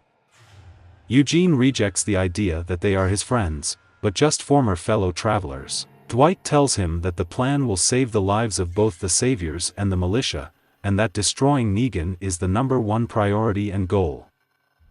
Eugene keeps saying that Negan will win, which makes Dwight threaten him further. Despite the gun held to his head, Eugene continues to activate the drone and control it over the herd. Daryl starts the truck and rushes towards the shelter. While Eugene controls the drone, Dwight aims his gun at him and shoots several times, destroying him. Eugene looks down and sees Daryl's truck heading towards the building. Tara, Morgan and the Watchers fire at several rescuers sitting by the window, and Daryl crashes a truck into the shelter, breaking through the walls and allowing the herd to pour inside. Rescuers and soldiers are running and fighting for their lives when a flood of undead poured into the first floor of the building. Several people die, but most manage to reach the upper floors of the building. Eugene arrives in time to see the bulk of the attack. Shock and horror slowly give way to rage and anger when he sees the dead feasting on innocent workers. Bursting into the infirmary, an enraged Eugene, accusing Gabriel and Sasha of having decided to do the right thing and refuse to help Carson escape. Instead, deciding to stay loyal to Negan and ensure that Carson stays within the walls of the camp for his own good. Gabriel doesn't say anything, and Eugene leaves. Negan and Eugene propose a plan to destroy the walkers with their remaining firearms. At the same time, Eugene confirms that he will be able to supply the rescuers with fresh cartridges if they run out. Then he suggests another solution to the problem. Negan again praises Eugene for his initiative, but before he has time to listen to the plan, the other lieutenants report to Negan about the situation with the herd. Negan really hopes that Eugene's plan will give them an advantage. Eugene stares at Dwight, and then informs Negan that he intends to fix the intercom system, which will give them an advantage in communicating with the rest of the residents. Negan is delighted with Eugene's second decision. Eugene is sitting in his room, the sound of gunshots ringing in his ears from outside. Stress overwhelms him, and he hobbles to his bottle of wine, takes a sip, then a few sips from the bottle, after which he vomits into the sink. Rick is pulled out of the container by one of the scavengers, who drags him to the center of the dump. He is forced to kneel in front of Jedi's. Another scavenger brings out a walker with an armored head. Rick manages to free himself and fight off two scavengers with the help of a walking stick with which he holds a walker. Sharp jerks with the rod leads to the fact that the head of the walker is separated from the body. After knocking out the scavengers, he fights off Jedi's, who make several attempts to shoot him, and then holds her on the ground in front of the walker's head. He declares to the surrounding scavengers that no matter what happens, he will leave the dump to regroup with his people. And, since they rejected Rick's deal, they will attack the scavengers at some point in the future. Jedi signals his men to retreat. She asks Rick what will happen if the scavengers accept the deal. Rick talks about a plan according to which the saviors will surrender and Negan will be killed. The two quietly argue about the division of the spoils after the war before coming to an agreement. Rick leads the scavengers to the outer perimeter of the shelter. Once inside, he discovers that one of his snipers is dead, being devoured by a small group of walkers. Having dispersed them, he calls on the radio, but no one answers. He takes a rifle and climbs the water tower. He looks towards the entrance to the shelter, but discovers an abandoned garbage truck, an open door and the absence of walkers, which alarms him. Rick leads the scavengers to the shelter, where he discovers a bunch of dead walkers. Before they can investigate further, the rescuers open fire. When Rick takes cover, Jedi's and the scavengers immediately leave him, but he is rescued by Carol and Jerry. When they leave, the three decide to split up and warn the communities. Elsewhere, both Neat and Aaron are going to Oceanside. They discuss the risks associated with the residents of Oceanside and decide to bring them a gift. In Alexandria, residents are preparing for the planned final assault on the shelter. Daryl is sure that the saviors will give up. At the same time, Carl is sitting alone in the room thinking. He writes a letter to Rick and, rummaging through a pile of papers, finds on one of the pages the words "and Nit just survive somehow." Rosita and Tara unload the equipment found in the savior's warehouse. Aaron and Neat, having found the truck, stop and wait for the people from Oceanside. After nightfall, Aaron notices a figure in the dark, and both go to check on her. Aaron is attacked, but Enid shoots the attacker, who turns out to be Tanya. They are quickly surrounded by women, and inside, and a frustrated Cindy breaks away from her grandmother's body. Returning to Alexandria, Mykono discovers Carl, who, under cover of darkness, brings supplies to the sewer entrance. Carl tells her that these things are meant for Siddiq. Their conversation is interrupted by Negan, who, forcing the observers to silently leave, beats Lucille, and the gates of the shelter and offers them a deal through a loudspeaker. Either the residents of Alexandria line up in front of their homes, decide who will become Lucille's victim, and kill Rick in front of everyone, after which everyone can move on, or the rescuers bomb them with grenade launchers. Negan gives the survivors 3 minutes to make a decision. Meanwhile, on the way to the hilltop, Jerry's car is smashed on the side. In the kingdom, Daniel reads a note left by Jerry, in which he explains his decision to join the Alexandrians for the last push and calls on Ezekiel or join him. Sitting next to his throne and holding Shiva's chain in his hands, he hears a truck enter the city gates and leave his throne room as the saviors pour into him through the doors. Maggie, Jesus, and a large column of hilltop residents head presumably to the shelter to meet with the Alexandrians in the hope that the saviors will surrender. Maggie notices a fallen log that has blocked the road. Jesus assures her that it could have fallen by itself, but Maggie is skeptical and quickly realizes that this is the work of the saviors. Maggie communicates by radio with the back of the column and asks them to turn around. The rescuers overtake the convoy, and a truck parks in front of Maggie's car. From the inside, it turns out that Jerry was captured by the saviors and seriously injured. Then it is pulled out together with a wooden box. Simon jumps out of the truck and says it's a damn good night. In Alexandria, Carl and the other survivors gather supplies to escape. The plan is to use bait to give the impression that they are heading into the forest. Halfway to the career, the bait will work like a trap. Meanwhile, the others will hide in the sewers and join them later. Tara offers them to fight the saviors, but Rosita refuses, saying that they will do it another time. Carl insists that it is necessary to give the saviors the opportunity to temporarily seize Alexandria. When the others leave, Carl heads for the gate. In the kingdom, Gavin and more than a dozen saviors gathered residents for an announcement. Gavin expresses his regret that he has to impose the power of the saviors by force. He announces that the kingdom and everything it produces now belongs to Negan. All able-bodied residents will be sent to a shelter to repair and restore it, and announces that his people will make the kingdom their home, since their former place of residence has been destroyed. Back on the road, Simon orders Maggie, her escort, to give their firearms to the rescuers, otherwise Jerry and everyone else will be shot. 3 minutes pass, Negan and more than 24 saviors are preparing to burn Alexandria to the ground, but Negan is interrupted by Carl, who is trying to defuse the situation. He says that the children and his sister have found refuge in the city. However, Negan states that they also have young people in the shelter, as well as a child at the outpost, whose fate interests Negan. Carl offers his life as punishment in the hope that it will stop the saviors' attack. Negan is stunned and asks Carl if he wants to die, to which he replies that he does not want to, but will be willing to give his life if it means less blood will be shed. While Negan and Carl are having their emotional conversation, Daryl is leading a convoy of trucks, acting as bait. Smashing the walls at the back of the safe zone and passing through a roadblock set up by Dwight, Laura, and the other rescuers, who subsequently pursue the column. Carl, taking advantage of a distraction, runs away, and Negan curses the boy and orders his men to start firing. When buildings explode around him, Carl covers his escape with a plume of smoke bombs and watches as Gabriel's church is torn apart by the explosion. In the kingdom, Gavin asks about the whereabouts of El. He is increasingly annoyed by the silence of the crowd. He begs the inhabitants of the kingdom to cooperate, telling them that he does not want to use violence, especially in the presence of children. He warns that if he does not surrender or is not found within 5 minutes, the rescuers will begin executing the hostages in the Niganov way, which, according to him, he does not want. Maggie asks Simon how the rescuers managed to escape from their predicament. Simon doesn't answer directly, but eventually explains that it was all thanks to Eugene. He says that at first he was skeptical about this man, but in the end he saw that Eugene had proved his worth. Simon explains that the saviors want to turn the kingdom and Alexandria into new outposts to replace the lost ones, while the hilltop will retain the appearance of autonomy, acting as the main source of food.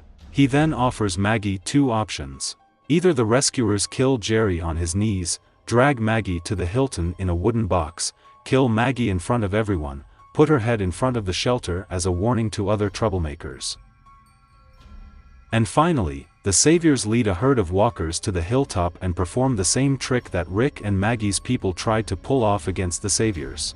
Or Maggie and her escort can return to Hilltop unharmed, but at the cost of the life of one of her people. Simon shoots one of the people in Maggie's car in the head and demands that she make a choice, to which Maggie agrees in trouble so that the rescuers don't have to do anything. Before the saviors leave, Maggie asks Simon for a wooden box to transfer Neil back to the hilltop for burial. Simon grants the request. Eugene wakes up in the middle of the night and drinks a glass of wine, after which he bursts into tears. While the rescuers continue to fire, Carl and other Alexandrians release smoke grenades through the dark streets to provide cover for themselves when fleeing. Shocked, he takes a moment to catch his breath near one of the houses, but he hears the sound of a window breaking and manages to run out just in time when buildings and other nearby houses explode. Outside Alexandria, Michonne, Daryl, Tara and Rosita execute the plan and hide along the road, guns at the ready, their cars abandoned on the road. Rosita reassures Daryl that his actions were not responsible for the escape of the saviors, and if they were, it was just a mistake. When the rescuers arrive, Daryl throws a smoke grenade. Dwight and Laura see smoke on the road. Despite Laura's protests, Dwight leads the saviors to the smoke, knowing that this will give the Alexandrians a significant advantage. Michonne's group opens fire on the saviors. Taking cover and seeing that the fight has reached a dead end, Dwight takes action, joins the Alexandrians and shoots most of the remaining saviors. Laura catches Dwight at the moment of betrayal and shoots him in the arm, but is forced to flee in a hurry. Negan's troops are fighting their way through the gates of Alexandria. He orders the saviors to capture Carl alive, destroy all the houses except Rick's house, and send Rick to him when he comes. He clarifies that he will be cooking spaghetti at Rick's house while waiting. Carl escapes capture and descends into the sewer. Meanwhile, in the asylum's infirmary, Eugene agrees to help Gabriel and Dr. Carson escape. He informs them that the guard at the north gate is seriously ill after being given a laxative pill. Eugene then gives them the car keys parked nearby. Gabriel tells him that he is doing the right thing, but Eugene does not agree. He makes it clear that he is doing this to calm his conscience, and refuses the opportunity to join them in order to return to his old friends. In the kingdom, Ezekiel sets a fire to distract Gavin and the saviors.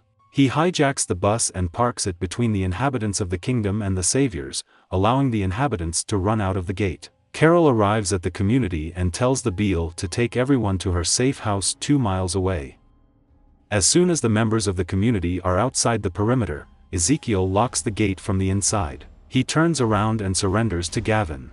Maggie and her escort are returning to the hilltop. In a rage, Maggie kills one of the imprisoned saviors, then orders Jesus to strengthen the walls, strengthen the guards, bury Neil and tells all the remaining residents to start harvesting the next day.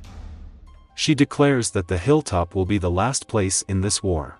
After a shootout, Michonne, Daryl, Tara and Rosita find Dwight hiding behind a car.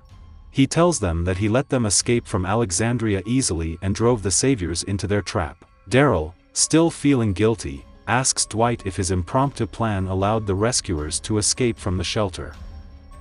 Dwight tells them that Eugene helped the rescuers escape. He asks them to spare his life and explains that he can still help them defeat the saviors, since he knows how they act. They decide to let him live. Maggie puts the body of the dead savior in a coffin-like box and writes messages on the lid, "We have 38 more."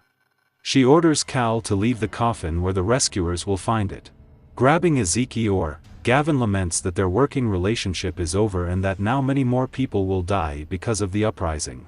He tells Ezekiel that the saviors are going to put his dead body on the fence of the sanctuary so that all people can see it. Morgan is eavesdropping from behind the kingdom wall. Daryl, Tara, Rosita and Dwight descend into the sewers while Alexandria is burning. Michonne stays above ground. Rick stays in Alexandria and sees that the city is engulfed in flames. He heads to his house in search of Carl, Judith and Michonne. Negan ambushes him, takes him by surprise and stabs Lucille in the stomach and arm. Rick dodges the subsequent blows, and Negan tells him that he will torture Rick before he kills him. To Rick's anger, Negan declares that he will train Carl to be one of his lieutenants. They exchange blows and Rick falls to the ground. He gets the upper hand, grabs a piece of metal and punches Negan in the face, knocking him on his back. He grabs Lucille and starts hitting Negan with her, which enrages him, and he manages to throw Rick back. Rick grabs his gun from the floor, but does not have time to get it fast enough, as he is pushed out of the window, after which he runs away down the road. On the street, Michonne is attacked by a savior who claims that everyone is dead. She brutally kills him with her katana, releasing anger with each blow. Rick finds her, calms her down, and asks where the others are. Rick and Michonne descend into the sewers and join the surviving Alexandrians in the dark. Siddiq is among them. They find Carl lying on the cold hard floor and looking sweaty and tired. Carl lifts up his shirt and shows Rick the bite on his stomach, explaining that it happened when he was helping Siddiq. Rick and Michonne recoil from reality in horror. Rick and Michonne dig a grave in Alexandria. In the flashback, Carl and Siddiq fight with walkers in the forest. Carl is caught off guard and gets bitten in the stomach. He leads Siddiq into a sewer manhole outside Alexandria and explains that he has to talk to Rick before bringing Siddiq into their community. Carl seals the bite wound in the bathroom and puts on a clean shirt. Tobin gives Carl a note from Michonne and explains that she went to the shelter. Carl writes letters to Rick, Michonne and other members of the group. Then he plays with Judith on the porch of their house in Alexandria. Back in the present, Morgan watches as the rescuers shoot at the walkers surrounding the shelters, creating a passage behind the piles of corpses. The rescuers escape and start shooting at Morgan and 3 other snipers. While the snipers are killed, Morgan dodges their fire and walks away unharmed. Gavin leads the caravan of saviors along the road, and Morgan follows them on foot. In the woods, Carol speaks to Billy and the surviving members of the kingdom to seek refuge in her cottage while she rescues Ezekiel Orr. She does not allow Henry to accompany her, despite the fact that he insists on fighting the saviors. In the sewer, Carl shows Rick his bite wound and gives him a bundle of letters that he wrote to the group. He explains that the saviors are not to blame for his bite and that it happened when he was helping Siddiq. Gavin guards Ezekiel after attacking the kingdom. And Ezekiel urges Gavin to go over to Rick's side before it's too late for him. Morgan stealthily enters the captured kingdom and sees Henry prowling in the distance. Carol joins Morgan inside the walls of the kingdom. Morgan's plan of attack involves killing all the saviors, but Carol suggests avoiding them. In the sewer, Siddiq gives Carl medicine and explains that he was a medical resident. Rosita suggests they all escape to Hilltop while the saviors destroy Alexandria. Dwight points out that the saviors will soon run out of ammo, and insists that they remain in place until the end of the siege. Carol and Morgan kill a group of 4 rescuers who are trying to put out the fire. Carol witnesses Morgan's brutality and worries about his new bloodlust. Carl urges Rick and Michonne to stop fighting the saviors. They hear the silence above the ground. Daryl and Tobin return to confirm that the saviors have indeed left Alexandria. Morgan notices that the rescuers are loading the truck and decides to kill them, despite Carol's protest. Gavin tries to contact 3 of his people by radio, but gets no response. He hears gunshots in the distance and retreats into the hall with Ezekiel and his remaining men. Rick and Michonne are shoveling dirt on the grave. Rick insists on staying in Alexandria with Carl while the rest of the group goes to Hilltop. Daryl takes Judith away so Michonne can stay with Rick and Carl. Carl says an emotional goodbye to Judith, telling her that sometimes children have to show their parents the way, and gives her his sheriff's hat. Siddiq vows to honor Carl's memory by showing everyone that his choice to save him mattered. Carol and Morgan ambush the saviors in the hall. Gavin is injured during the scuffle, but he manages to escape. Morgan is chasing him. Rick asks Michonne to help him carry Carl out of the sewer and take him to the church. Morgan finds Gavin hiding in the barn. Rick and Michonne put Carl to bed in the church. Carl is remorseful for killing the boy when they were living in prison.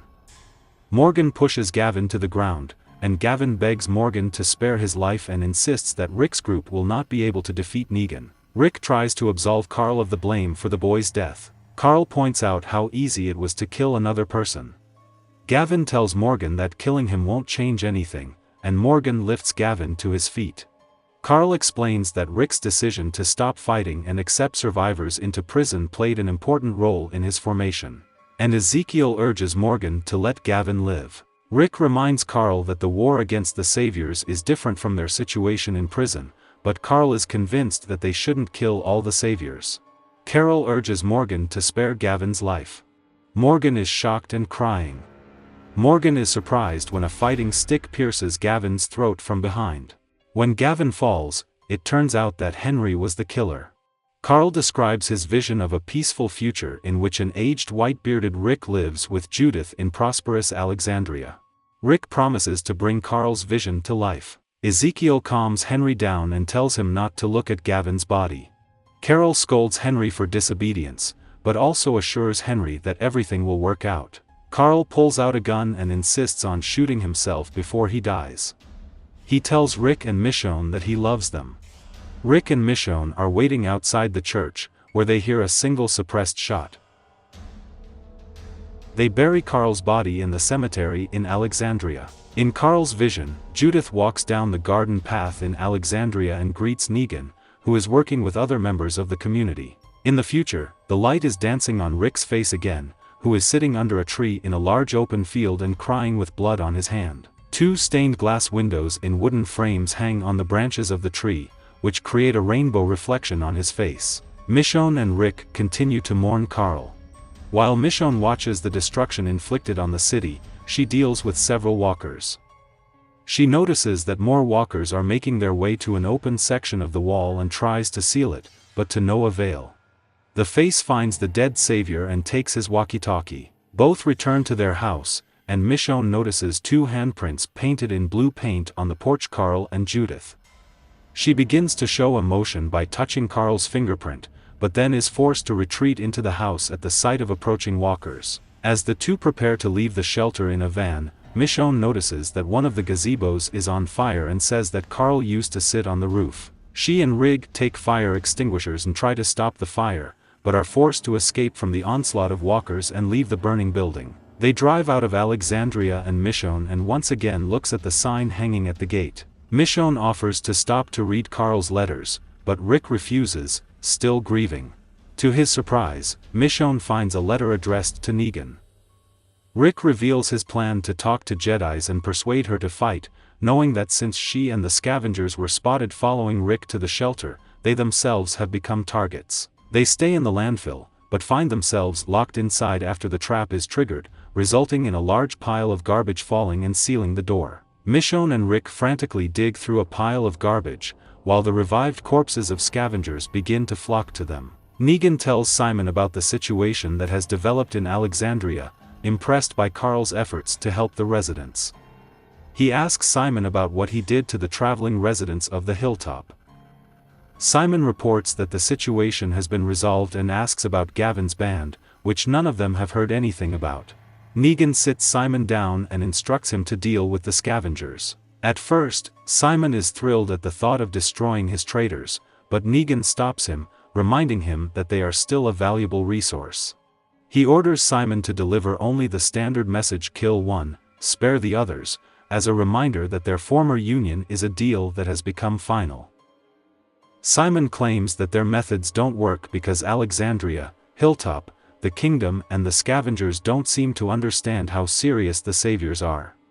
In this regard, he suggests that they reduce losses and find other communities that will join their cause, instead of bringing Rick's people to submission. Negan, unhappy with this idea, counters that although their current methods are difficult, they are still effective. He confirms his confidence that as soon as Rick is destroyed, everything will return to service. Before the conversation can continue, the rescuers bring in a coffin-sized box and place it on the table. Negan and Simon open the box and discover a zombified Dean, who is quickly put to sleep. Enraged, Simon realizes that the remaining 38 saviors mentioned on the lid of the box are those who were at the satellite outpost. He becomes enraged and vows to destroy the Hilltop colony, but Negan angrily stops him. At Netania's house, both Nit and Aaron are handcuffed. And the insiders decide to leave the decision on what to do with the two Alexandrians to Cindy's discretion, which, after some persuasion, and Nit decides to let them live. After taking them to the forest, Cindy refuses to join the fight, believing that what they have already done is enough. She warns them never to return to the community. Aaron insists on staying in Oceanside despite their warning and unwillingness to fight to try to convince the community to join their forces. He believes he has a chance to successfully enlist their help thanks to Katie and Beatrice showing interest during a previous visit. He orders Enid to return to the hilltop and inform Maggie of his plans, but asks her not to come back for him. Enid, having no doubt that Oceanside has decided everything, allows Aaron to continue implementing his plan and leaves for Hilltop. Simon is gathering his people for a trip to the landfill. Scavengers greet their arrival with extreme caution, weapons ready. Simon demands an apology from Jedi's for her presence with Rick in the shelter. Jedi's claims that she brought Rick to the Saviors as an offering, but an exasperated Simon rejects this. He explains that Negan is ready to forget about any actions against the scavengers if they side with him and fulfill a previously concluded deal, but stresses that they will need all their weapons. Tamiel objects that weapons are necessary in case of problems in the future, but Simon replies that they don't have to worry about anything when they are being looked after by the rescuers. Scavengers are reluctant to get rid of weapons, and Simon questions their choice of lifestyle and housing. Jedi's asks if their problems have been solved, but Simon still insists that Jedi's apologize for her misdeeds, believing that there is no remorse in their deal. Jedi's makes a half-serious apology, resulting in Simon shooting Brian in the chest. Alarmed, Jedi's repeats her words with apparent sincerity, but still unconvinced, Simon shoots Tamiel, killing her. Frustrated, Jedi slaps Simon in the face, knocking him to the ground and spilling paint on his shoe, insisting that remorse is evident. Simon, rejecting her apology, gives the order to kill the entire crowd, except for Jedi's, and the rescuers open fire on the scavengers in front of their leader. Back at the shelter, Simon and Negan discuss the fact that Gavin has not returned yet, not knowing that he is dead. When asked by Negan about the scavengers, Simon reports that his mission was successful, lying that he transmitted a standard message and adding that there was remorse. A DJ calls Negan and informs him that Rick is calling him on the Savior's two-way radio. When Negan leaves, Simon examines the paint stain on his shoe. Rick and Michonne fight zombie scavengers until they are forced to climb a mountain of garbage. At the top they find Jedi's, dressed in mourning and speaking pure English. When asked how to get out, Jedi's simply directs them back to where they came from. Jedi's confides in them about the time of the apocalypse when she visited the landfill in search of materials for crafts, as well as how her community created a home and a quiet life out of what used to be a sea of garbage. Rick, however, blames her for the current fate of her people. Rick grabs the discarded car door and makes a shield out of it. Jedi's insists on joining them, but Rick refuses her, deciding that he no longer needs her. Rick and Michonne fight their way through the advancing walkers, covering several with shields, but then resort to weapons again. They manage to remove enough debris to open the exit. Jedi's is almost catching up with them, desperately looking for a way out. Rick points the revolver in her direction, then raises his hand up and shoots, driving her away. Jedi's manages to escape from the herd when they try to overtake her. Rick sees her running down a separate alley and then walking away. Confused, Jedi's begins to knock with the staff, and the upper part of the large mechanism, attracting the attention of the undead scavengers. When they get closer, she activates the machine she is standing on, and it turns out to be a large grinding machine. Jedi's unhooks the chain separating the walkers from the metal teeth and watches as everyone falls and turns into dust. She watches with sadness as the zombified Brian and Tamiel also fall into the meat grinder. After turning off the machine, Jedi stumbles upon a hidden drawer filled with cans of applesauce, from which she begins to eat. On the way to Hilltop, Rick explains to Michonne that his intention was not to kill Jedi's, but rather to drive her away. Michonne draws analogies with Carl's words before his death. Rick stops the van on the side of the road to take a break and collect his thoughts. He picks up Carl's letters and the walkie-talkie, then gets out of the car and heads into an open field. Taking the letters, he highlights his own and Negan's letter, but reads only Negan's letter. After a pause, he contacts the shelter and asks to call Negan. Hearing his voice on the other end, Rick announces the death of his son, which is very shocking and upsetting to Negan. He reveals the contents of their letters. Carl wants them both to stop the war and make peace.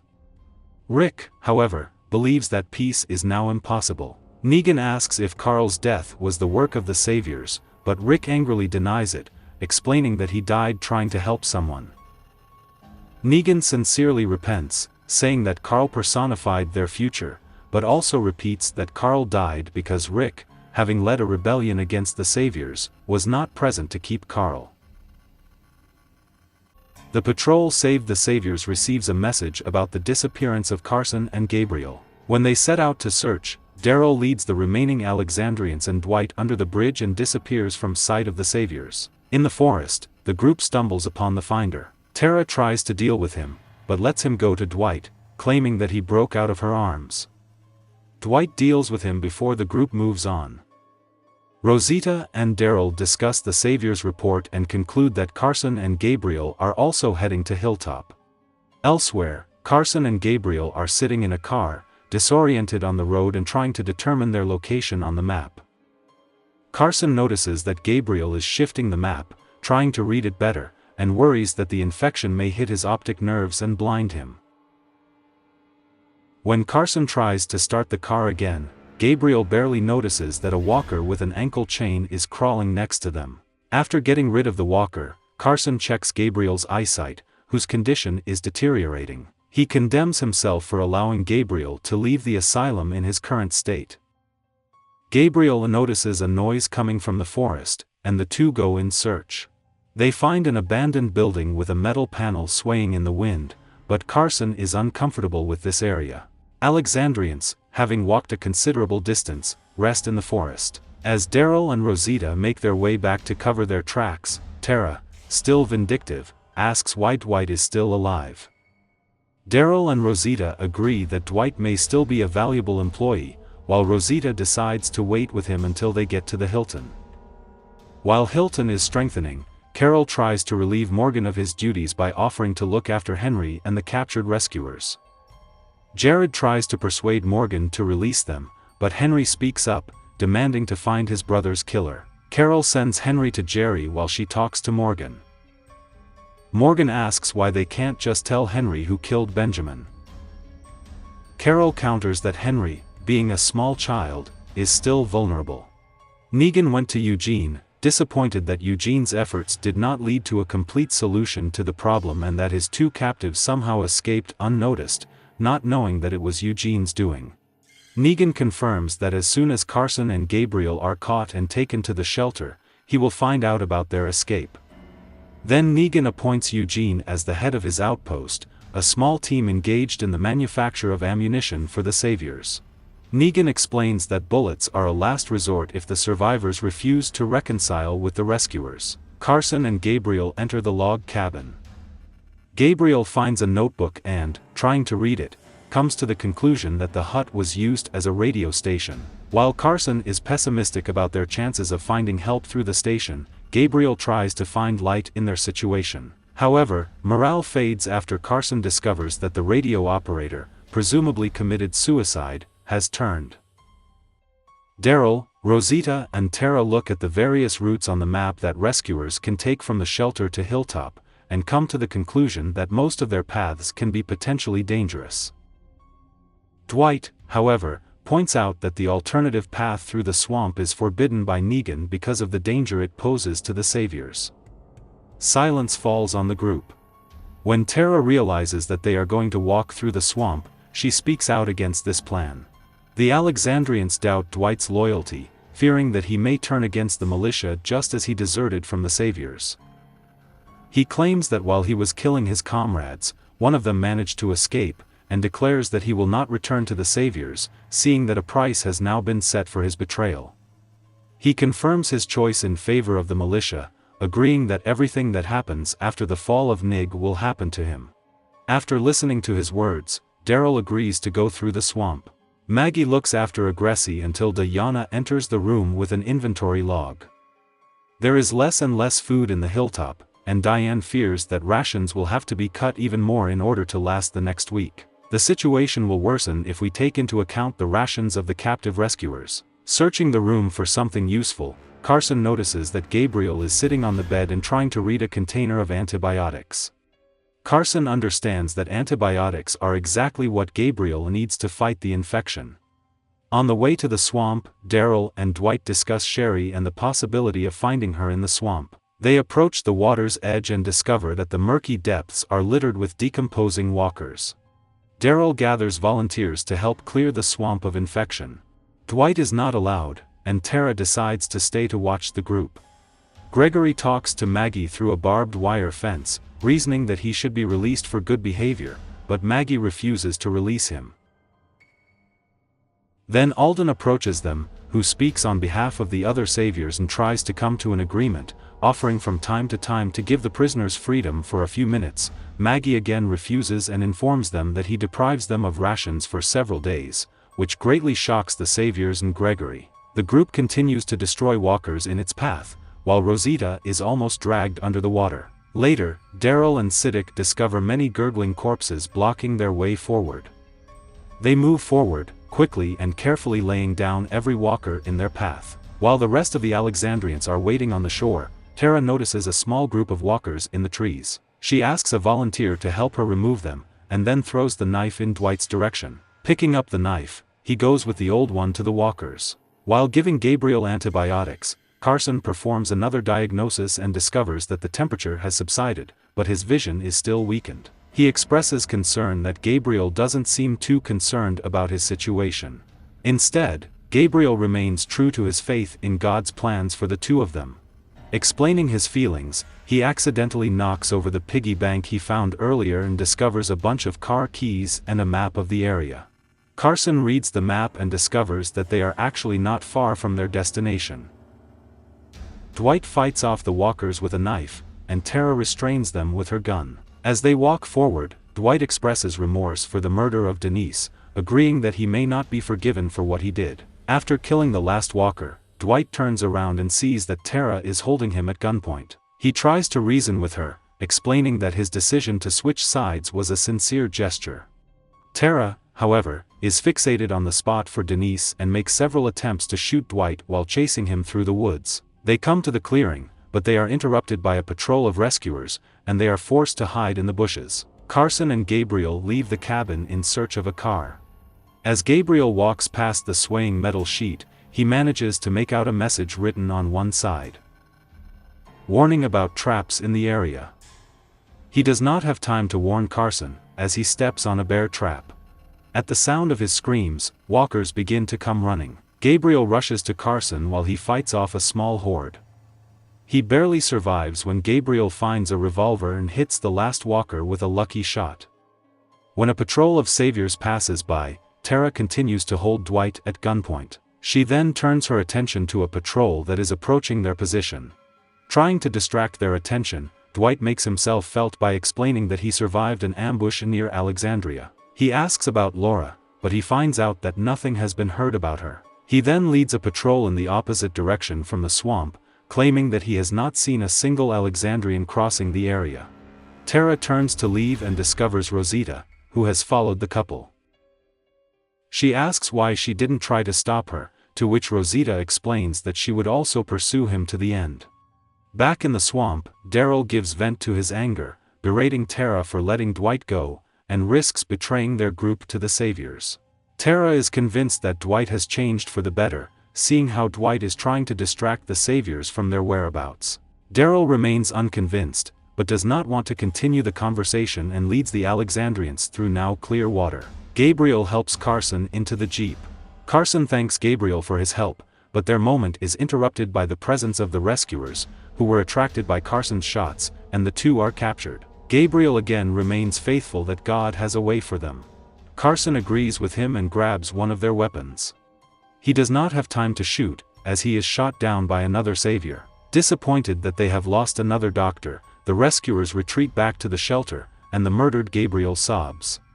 The Alexandrians arrive at the gates of the hilltop, bearing the news of the fall of the city and the death of Charles. The news of Carl's death brings Enid to her knees, and Maggie comforts her. Carol, Morgan and Henry discuss the circumstances of Carl's death after learning that he died helping a stranger. Morgan explains to Henry that Gavin is responsible for Benjamin's death, that Gavin's murder means that he has already avenged his brother. Siddiq approaches Maggie to personally thank her for her hospitality. He asks if there is an infirmary in Hilltop, explaining to Maggie that he has medical experience and wants to help the community.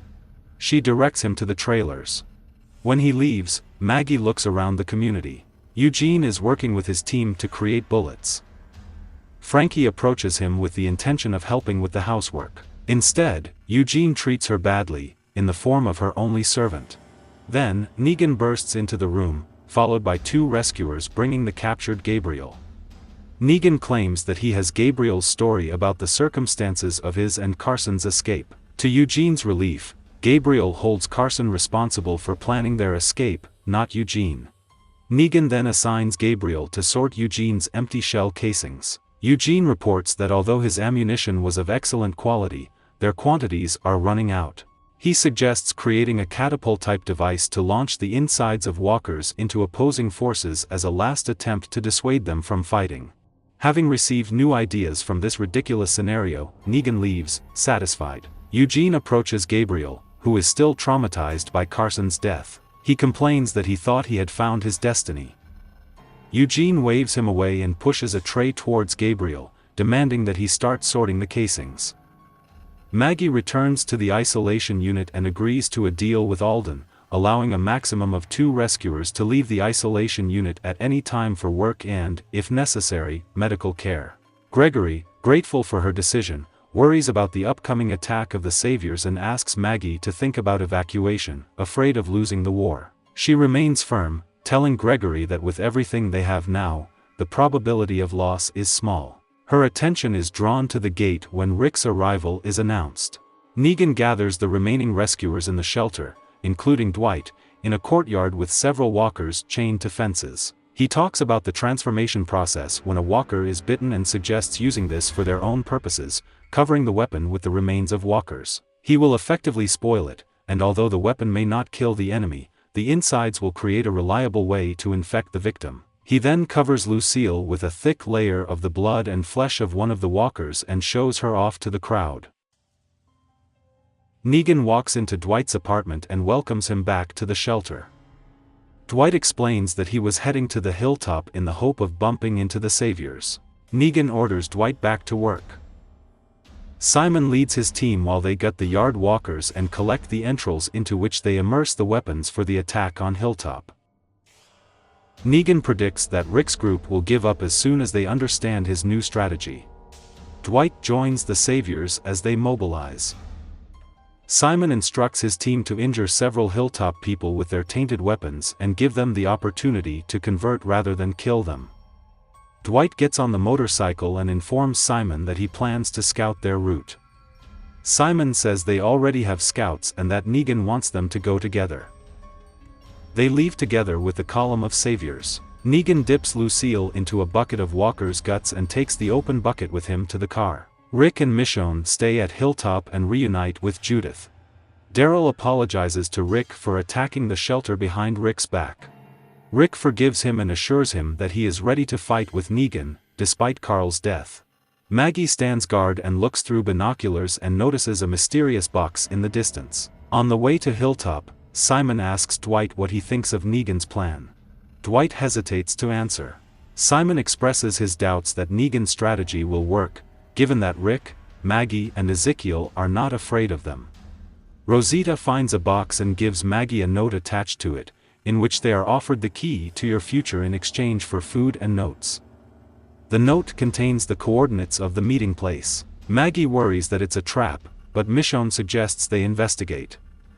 Rick watches the road from a parked car. He spots Negan's column and reaches for the horn to warn the others, but at the last second decides to go after Negan alone.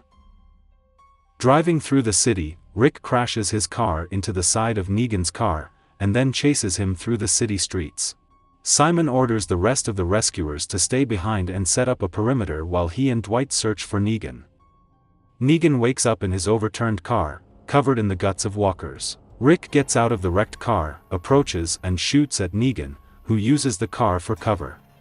Negan escapes to a nearby abandoned building, and Rick follows in his footsteps. Inside, Rick continues to shoot at Negan, but he quickly runs out of ammo. On the stairs, he throws his axe at Nig and almost misses.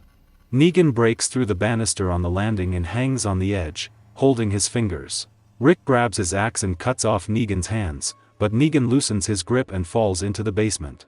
Michonne, Maggie, and Nit drive to the designated meeting place and find two women waiting by the van.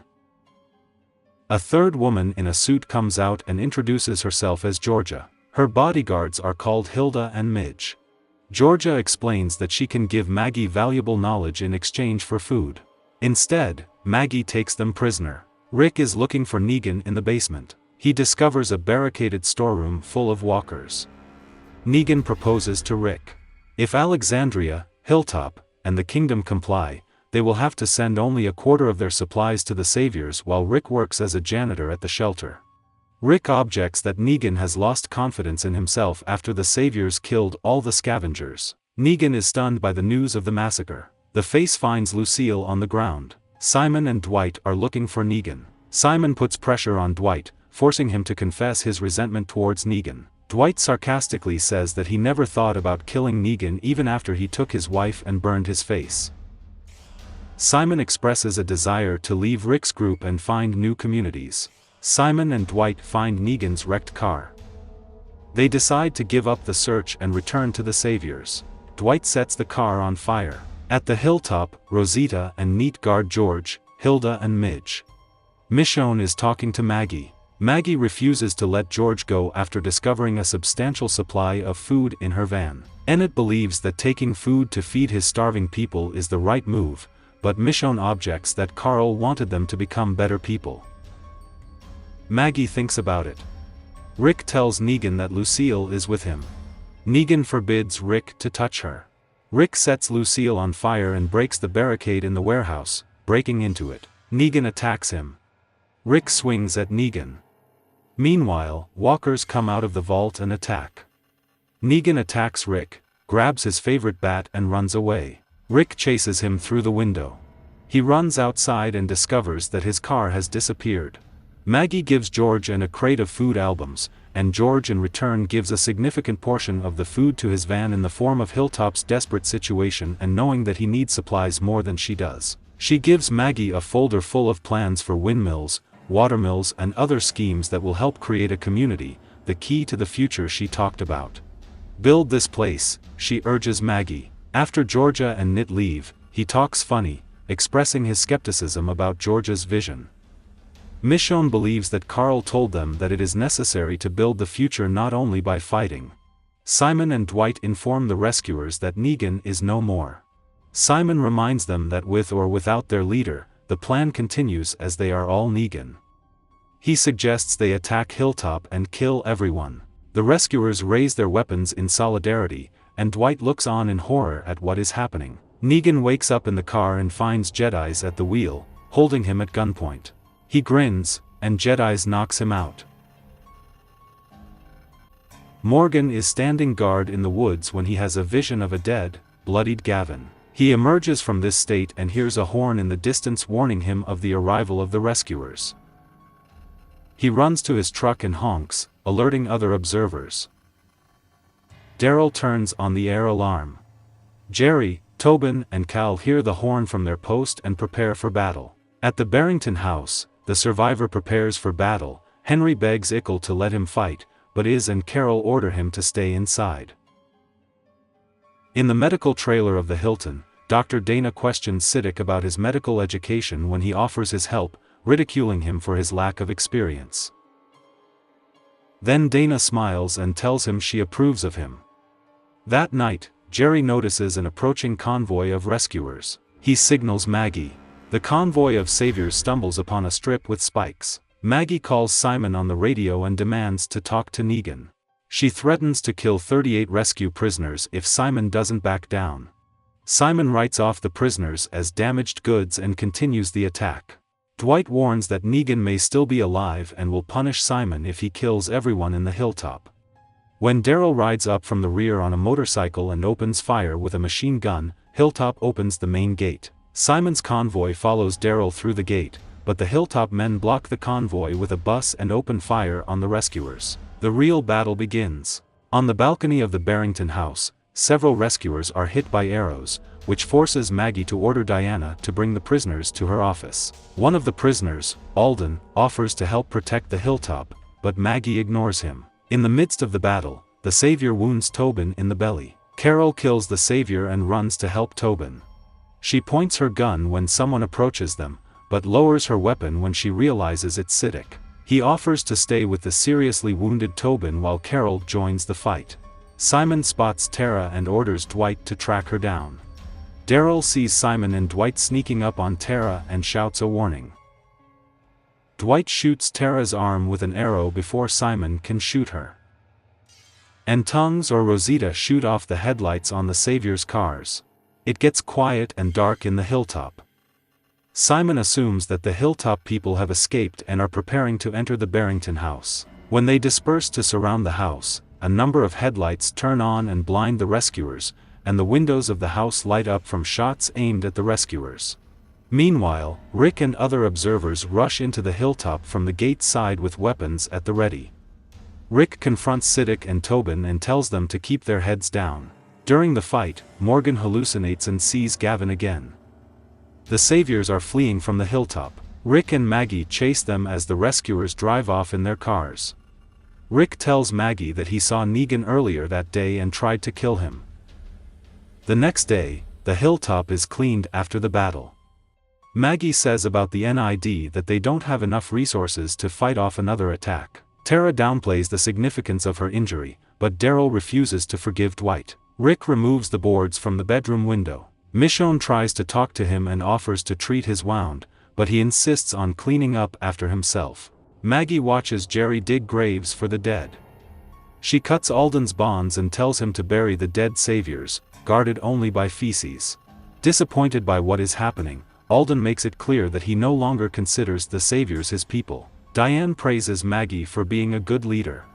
Maggie regrets not killing Negan. Carol visits Tobin, who is recovering in the infirmary, and apologizes for leaving him in Alexandria. She admits that she began to have feelings for him. Alden digs graves for Saviors. Jesus locks the prisoners in a pen.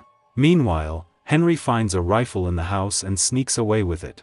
Siddiq offers to treat Rick's wound and tries to comfort him about Carl's death. "Don't," Rick says and leaves. That night, Maggie checks on how the Hilltoppers are doing, who are preparing beds on the floors of the main house. One of the wounded Hilltoppers, Wesley, tells Maggie that he feels fine after Siddiq and Dr. Dana sewed up his wound. Tobin dies in his sleep in the middle of the night. After a while, he comes to life and turns into a walker who devours an unsuspecting nurse and Dr. Dana. In the main house, a wounded Wesley comes to life and falls down the stairs, where a group of people are sleeping. The inanimate Tobin, as well as the newly revived Kurt and Dr. Dana, are attracted from the infirmary to the Barrington house by the sound of a crying baby. Henry approaches the rescuer's pen with a gun and demands to tell who killed his brother Benjamin. He threatens to start shooting at the Saviors until someone confesses, but he is interrupted by screams from the main house. The horror begins when the walkers attack the sleeping survivors. Rick, Michonne, Daryl and Ezekiel, Jesus and Siddiq wake up and fight back, helping their comrades get outside to safety. After several walkers are killed, they notice that all the walkers were their people. Henry enters the pen with an ultimatum: if someone does not confess within 10 seconds, he will open fire. The Savior, who was injured during the attack, died in her sleep. She comes to life and bites the Savior standing next to her, causing panic. Henry starts shooting. Jared attacks him and runs away with the others. Tobin attacks a hilltop woman named Birdie, locked in one of the bedrooms with Bruce. Carol fights him off. She reports that Tobin was not bitten. Rick remembers that Negan's bat was covered in the blood of walkers, which leads them to believe that the Saviors used their weapons to infect them. The wounded Bruce, who has not yet converted, eavesdrops and realizes that he is also infected. Bruce asks the group to kill him, as he will soon turn, and he does not have the strength to commit suicide. Unfortunately, they are fulfilling his request. Rick and Daryl inform Tara. Wounded by the Savior's arrow, Tara resigns herself to her fate. Siddiq goes to visit the prisoners and kills the revived Savior. He almost dies at the hands of the second walker, but he is unexpectedly saved by Alden, who kills the walker with a shovel. When Maggie and several militia members show up, Alden explains that he and several other saviors decided to stay at Hilltop of their own free will, even though they no longer represent strategic value to the militia. Alden notes that the captured rescuers mean nothing to Negan and Simon and says they had many chances to escape. Seeing that the deserting saviors are having a hard time closing the gates from 100 to walkers attracted by the shootout during the battle, Diana and several members of the militia rush to help, and Maggie seems to accept Alden's explanation. Both Ezekiel and Carol are looking for Henry, who has disappeared. Morgan closes her eyes and sees Gavin again. Maggie and Rick watch Jerry Jesus dig new graves for the dead in the ever-expanding Hilltop Cemetery. Jedi's is crying in her room. Then she wakes up, packs her suitcase and picks up a familiar baseball bat. She unlocks the container where Negan is and pulls him out. At the Hilltop, Illinois asks Carol for help in finding Henry, but she refuses. Il realizes that Carol thinks Henry is dead. Tara tells Daryl that her arrow wound didn't infect her. She concludes that Dwight shot her with a clean arrow, and refuses to immediately seek to kill him. Michonne encourages Rick to cope with his emotions and read the letter that Carl wrote to him. Morgan tells Carol that he is going to look for Henry and Carol joins him. Daryl is working on his motorcycle and notices a knife with dried blood, which gives him an idea. Diane reports that they don't have enough ammunition to repel another big attack. Assuming that the saviors also have few bullets, Daryl suggests that they fight them hand to hand. Rosita notices that Eugene is probably making ammunition for the saviors. Jedi's checks his watch and prepares to burn Lucille in a wheelbarrow. Negan apologizes for the massacre and insists that he is not to blame. Jedi swings Lucille at him, but stops right next to his face. Morgan sees Henry in the woods and runs after him, but discovers that Henry is just a hallucination. Carol admits that she accompanied Morgan to look after him, not to look for Henry. Morgan notices the trail left by the escaped prisoners' rescuers. Rick watches Judith play. He looks at Carl's hat and stands up. Rick asks Alden where he thinks the escapees from the saviors might be hiding. Alden suggests Rick to stop by a nearby bar, but asks Rick to return the saviors to Hilltop, not kill them. Jedi's watch is beeping. She leaves Nig alone for a while and returns with a walker tied to a cart. Negan shoots her with a pistol he managed to get and threatens to burn a stack of sentimental photos with a torch. Morgan and Carol notice a herd crossing the road. A walker approaches them with Henry's battle stick, which has pierced his belly. Carol goes in search of Henry, and Morgan pursues the escaped rescuers. Jedi's begs Negan not to burn her photos. Negan explains that Lucille is all he has left of his wife. Jedi's watch is beeping again. She rams a walker into a Nagana and takes away a flare. To her horror, the flare falls into a puddle of water and the flame goes out. A helicopter appears overhead and freezes. Jedi's runs after another torch, but while she is lighting it, the helicopter turns around and flies away. She is about to burn Lucille when Negan finally talks her out of it. He vows to settle everything with the culprit of the massacre. Rick catches up with Morgan in the woods. Morgan threatens Rick with his fighting stick, momentarily forgetting who Rick is. "I'm wrong," he says, lowering his weapon. Rick suggests they kill the saviors together. Rick and Morgan find a severed arm and leg with visible walking bites. Someone knocks Rick out. When Rick wakes up, he finds himself tied up next to Morgan in an abandoned bar. Jared, the escaped rescuers are discussing what to do with the infected. Jared insists that they abandon the dying saviors and deliver Rick to Negan. Rick gives his word that he won't hurt them if they return to Hilltop. A herd barges into the bar, and the living are quickly outnumbered. The saviors free Rick and Morgan so they can help deal with the herd. Rick and Morgan kill the walkers and, when the right moment comes, methodically destroy the saviors. Morgan lures Jared into a trap outside the gate and watches as he is devoured. The dying savior reminds Rick that he gave his word not to harm them. Rick says he lied and kills the savior. Rick asks Morgan why he decided to save him back in Atlanta when they were strangers. Morgan replies that it was because his son was with him. Negan breaks free at the dump and invites Jedi's to join the saviors. She refuses. Carol walks through the woods at night and hears Henry's pleas for help. Finding him surrounded by walkers, she kills them all. They return to the hilltop, and Henry reunites with Keel. Carol also tells Keel that after her daughter's death she lost herself, but in Rick's group she found a better version of herself. Rick and Morgan return to Hilltop covered in blood. Morgan tells Henry that he killed the man who killed his brother. Morgan is sitting alone and crying. Jedi's returns to her room and goes to bed. Negan drives towards the shelter and notices someone on the road. He stops and tells the man to sit down. Negan stays in the shelter and instructs the guards to keep his arrival a secret.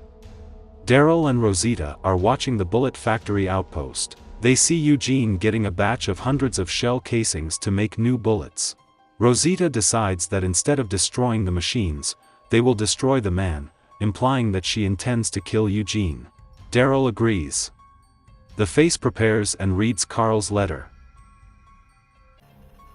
Rick rereads Carl's letter, in which he recalls happier times and urges Rick to reconcile with Negan and find a way to coexist. Michonne is lying in bed deep in thought and reviewing Carl's letter to Negan. Gregory meets Simon at the shelter and apologizes for giving him bad information about the hilltop. Simon knocks Gregory to the ground, but spares his life. Cindy, her team, finds Aaron lying on the ground in the woods near the ocean side. Cindy decides it's not her problem if Aaron wants to starve to death and they leave him to die. At the bullet factory, Eugene orders his workers to speed up the pace so they can meet their quota for Simon. He finds a flaw in one of Gabriel's bullets and suspends him from work after he admits that it was done intentionally. Eugene goes out to check a few rounds. One of the guards is shot in the head with an arrow, and Rosita cuts the throat of another. She and Daryl take Eugene hostage. While Dwight smokes in the courtyard of the shelter, Negan whistles. Dwight is surprised to see him alive and helps Negan move something. Negan expresses disappointment that he was left to die. Dwight explains that Simon thought he was dead and confirms his loyalty to Negan. Negan meets Simon and his other lieutenants. Simon asks Negan to forgive his insubordination to Hilltop. Negan reminds Simon of how they took over the hideout, as well as Simon's actions against Oceanside. He orders Simon to kneel, but spares his life. Negan lays out a plan to encircle the hilltop and destroy anyone who tries to leave. He takes Dwight aside and praises him for doing everything he can to stay alive. Daryl and Rosita lead Eugene down the road. Eugene tries to defend his alliance with Negan, but Rosita blames everyone for helping the rescuers escape from the besieged shelter. Eugene claims that Rick is the real cause of the war. Rosita shouts that they are going to lock Eugene up. They will keep him alive because of his knowledge and force him to work for them. She calls him weak and a coward. In his apartment, Dwight marks out a map for Rick and writes a message describing Negan's attack plan. Simon visits him and calls on Dwight to help him overthrow Negan. Dwight agrees to meet Simon in the courtyard to plan a coup. Daryl, Rosita, and Eugene encounter a herd of walkers. While Daryl is killing walkers, Eugene makes Rosita vomit and runs away before she has time to recover. Daryl and Rosita follow Eugene's footsteps through a pile of ashes. As they run away, Eugene emerges from the ashes and runs in the opposite direction. Aaron wakes up in the woods and fights off walkers. From hunger and weakness, he loses consciousness again. When he comes to, he is surrounded by Cindy and her team. He encourages them to fight the saviors so that they can live in freedom. Dwight meets Simon and a group of saviors in the courtyard to plan the fall of Negan. Simon offers him the opportunity to kill Negan himself. Dwight whistles. Negan whistles back and comes out of his hiding place. All the participants in the conspiracy, except Simon and Dwight, fall dead, executed by the hidden people of Negan. Negan angrily chastises him for the massacre of scavengers. Despite this and his betrayal, Negan offers him a chance to lead the saviors, fighting to the death. In the shelter, all the saviors surround Negan and Simon. Simon lands the first few punches. A fierce fight ensues. Negan takes over, beating Simon to a pulp. Negan stands over Simon and strangles him to death, while saying that because of Simon, he must kill everyone in the hilltop. During the battle, Dwight takes Gregory aside, hands him a map and orders him to deliver it to Rick. Gregory runs away. Gregory returns to Hilltops with plans, where Maggie throws him in jail. She gives the card to Rick. Negan escorts Dwight to his room and appoints him as his new right-hand man. Dwight opens the door and sees that Laura is waiting for him inside. Negan explains that he picked up Laura on the way back to the shelter and found out all about Dwight's betrayal. He guesses that Dwight was responsible for many of Rick's attacks on the Saviors, and explains that the map Dwight gave Rick will lead Rick right into the Saviors' line of fire, smugly stating that the plan was fake. Negan says he won't kill Dwight, but he will find a use for him. Eugene returns to the bullet factory in a rage. Regina informs him that Negan has returned and he needs bullets by morning to lure Rick's group into a trap. Eugene orders everyone to finish the job in time to destroy them. The newly converted Simon is chained to the fence in the shelter. Michonne contacts Negan on the walkie-talkie and reads the letter that Carl wrote to him. In his letter, Carl urges Negan to stop fighting and find a peaceful way with Rick. Negan refuses, saying that forgiveness is out of the question, swears to kill them all and crushes the radio with his foot. Alden and the prisoners of war destroy the walkers on the perimeter of the hilltop. Rick talks to Siddiq about the circumstances of Carl's death. Siddiq explains that Carl helped him kill walkers to free their souls, as Siddiq's mother once did. He regrets that he didn't think about the risk. The Hilltoppers are mobilizing to ambush the Saviors. And Ezekiel predicts that this morning may be the last for some of them. Rick, Maggie, Carol, Michonne, Daryl and Rosita discuss an attack plan. Michonne wonders if they can trust the intelligence delivered by Gregory.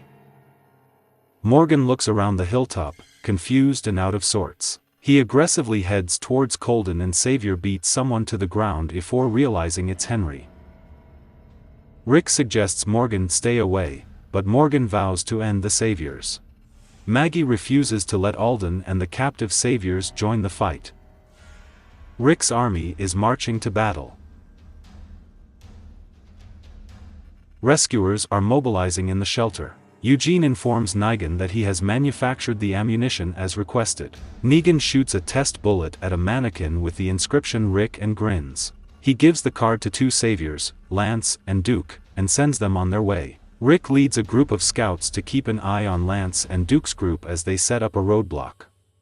Negan, Laura, Eugene and Gabriel leave together. Negan predicts that Rick will send scouts to kill Lance's group when they set up a roadblock. He explains that he gave Lance and Duke, who were Simon's men, a deception card to lure Rick's group into an ambush. Rick's scouts kill Lance's group and find the map, not knowing it's a decoy. Morgan hallucinates and sees Jared. Rick informs Maggie on the walkie-talkie about the new ambush location indicated on the map. Gabriel jumps out of Negan's car and runs away. Laura and Eugene catches him. Negan hits Gabriel and orders him to get back in the car.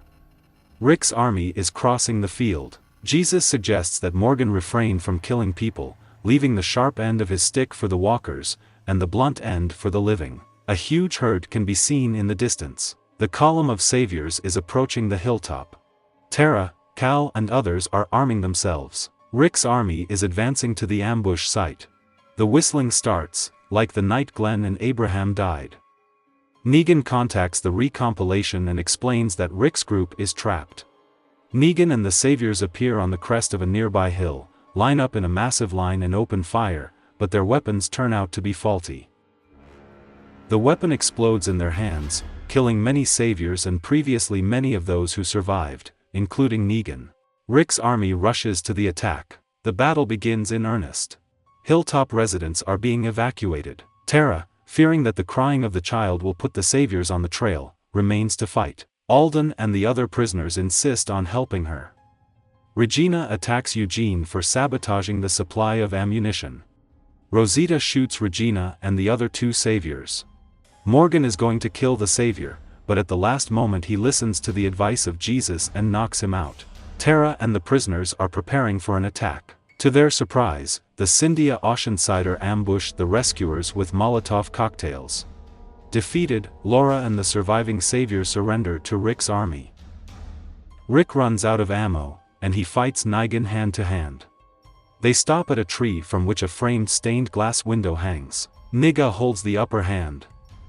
Rick asks Negan to give him 10 seconds to describe the future that Carl saw, and Negan agrees. Rick suddenly cuts Negan's throat with a piece of glass. Negan falls to the ground, clutching his bleeding neck. After a little thought, Rick orders Siddiq to save Negan. Maggie screams and demands that Negan die, but Michonne holds her back. Rick orders the Saviors to return home and proclaims that the reign of Negan is over. He points to a huge herd in the distance and declares that they must unite to fight the Walkers, a real threat. Eugene confirms to Rosita that he sabotaged the Saviors' ammunition, explaining that after their meetings he rethought his decisions. He was inspired to sabotage with cartridges by a similar attempt by Gabriel, which Eugene had previously prevented. Rosita slaps him in the face for dousing her, but otherwise seems to forgive Eugene for his actions. Morgan gives his armor to Carol to give to Henry. The light dances on Rick's face as he cries under a tree, saying to himself, "My mercy prevails over my anger." At the hilltop, Alden tells Maggie that he would like to stay to help build a stronger community, and also thanks her for giving him a new life. She agrees to his request. Rosita and Tara deliver supplies to the shelter, where the rescuers are rebuilding their complex. Rosita nods to Laura, who is planting a garden. Daryl releases Dwight in the woods with a set of car keys and vows to kill him if he ever comes back. Morgan goes to the dump and invites Jedis to join Rick's community. She accepts his offer and reveals her real name. But he decides to stay alone at the dump. Dwight goes to his old house and finds a note from Sherry. He smiles, having regained hope. Carol and Jerry and Henry return to the kingdom. Maggie meets Jesus and Daryl and declares that Rick should not have spared Egan's life. She vows to prove him wrong. Negan is recovering in the infirmary. Rick and Michonne inform him that he will rot in a cell for the rest of his days and serve as a reminder that people are capable of changing. Gabriel walks through a burnt-out church. He kneels before the altar and thanks God. In the flashback, Rick puts his sheriff's hat on 3-year-old Carl as they walk along a country road. In the present, he writes a letter to Carl, thanks him for reminding him who he is, and attributes a new world in his honor.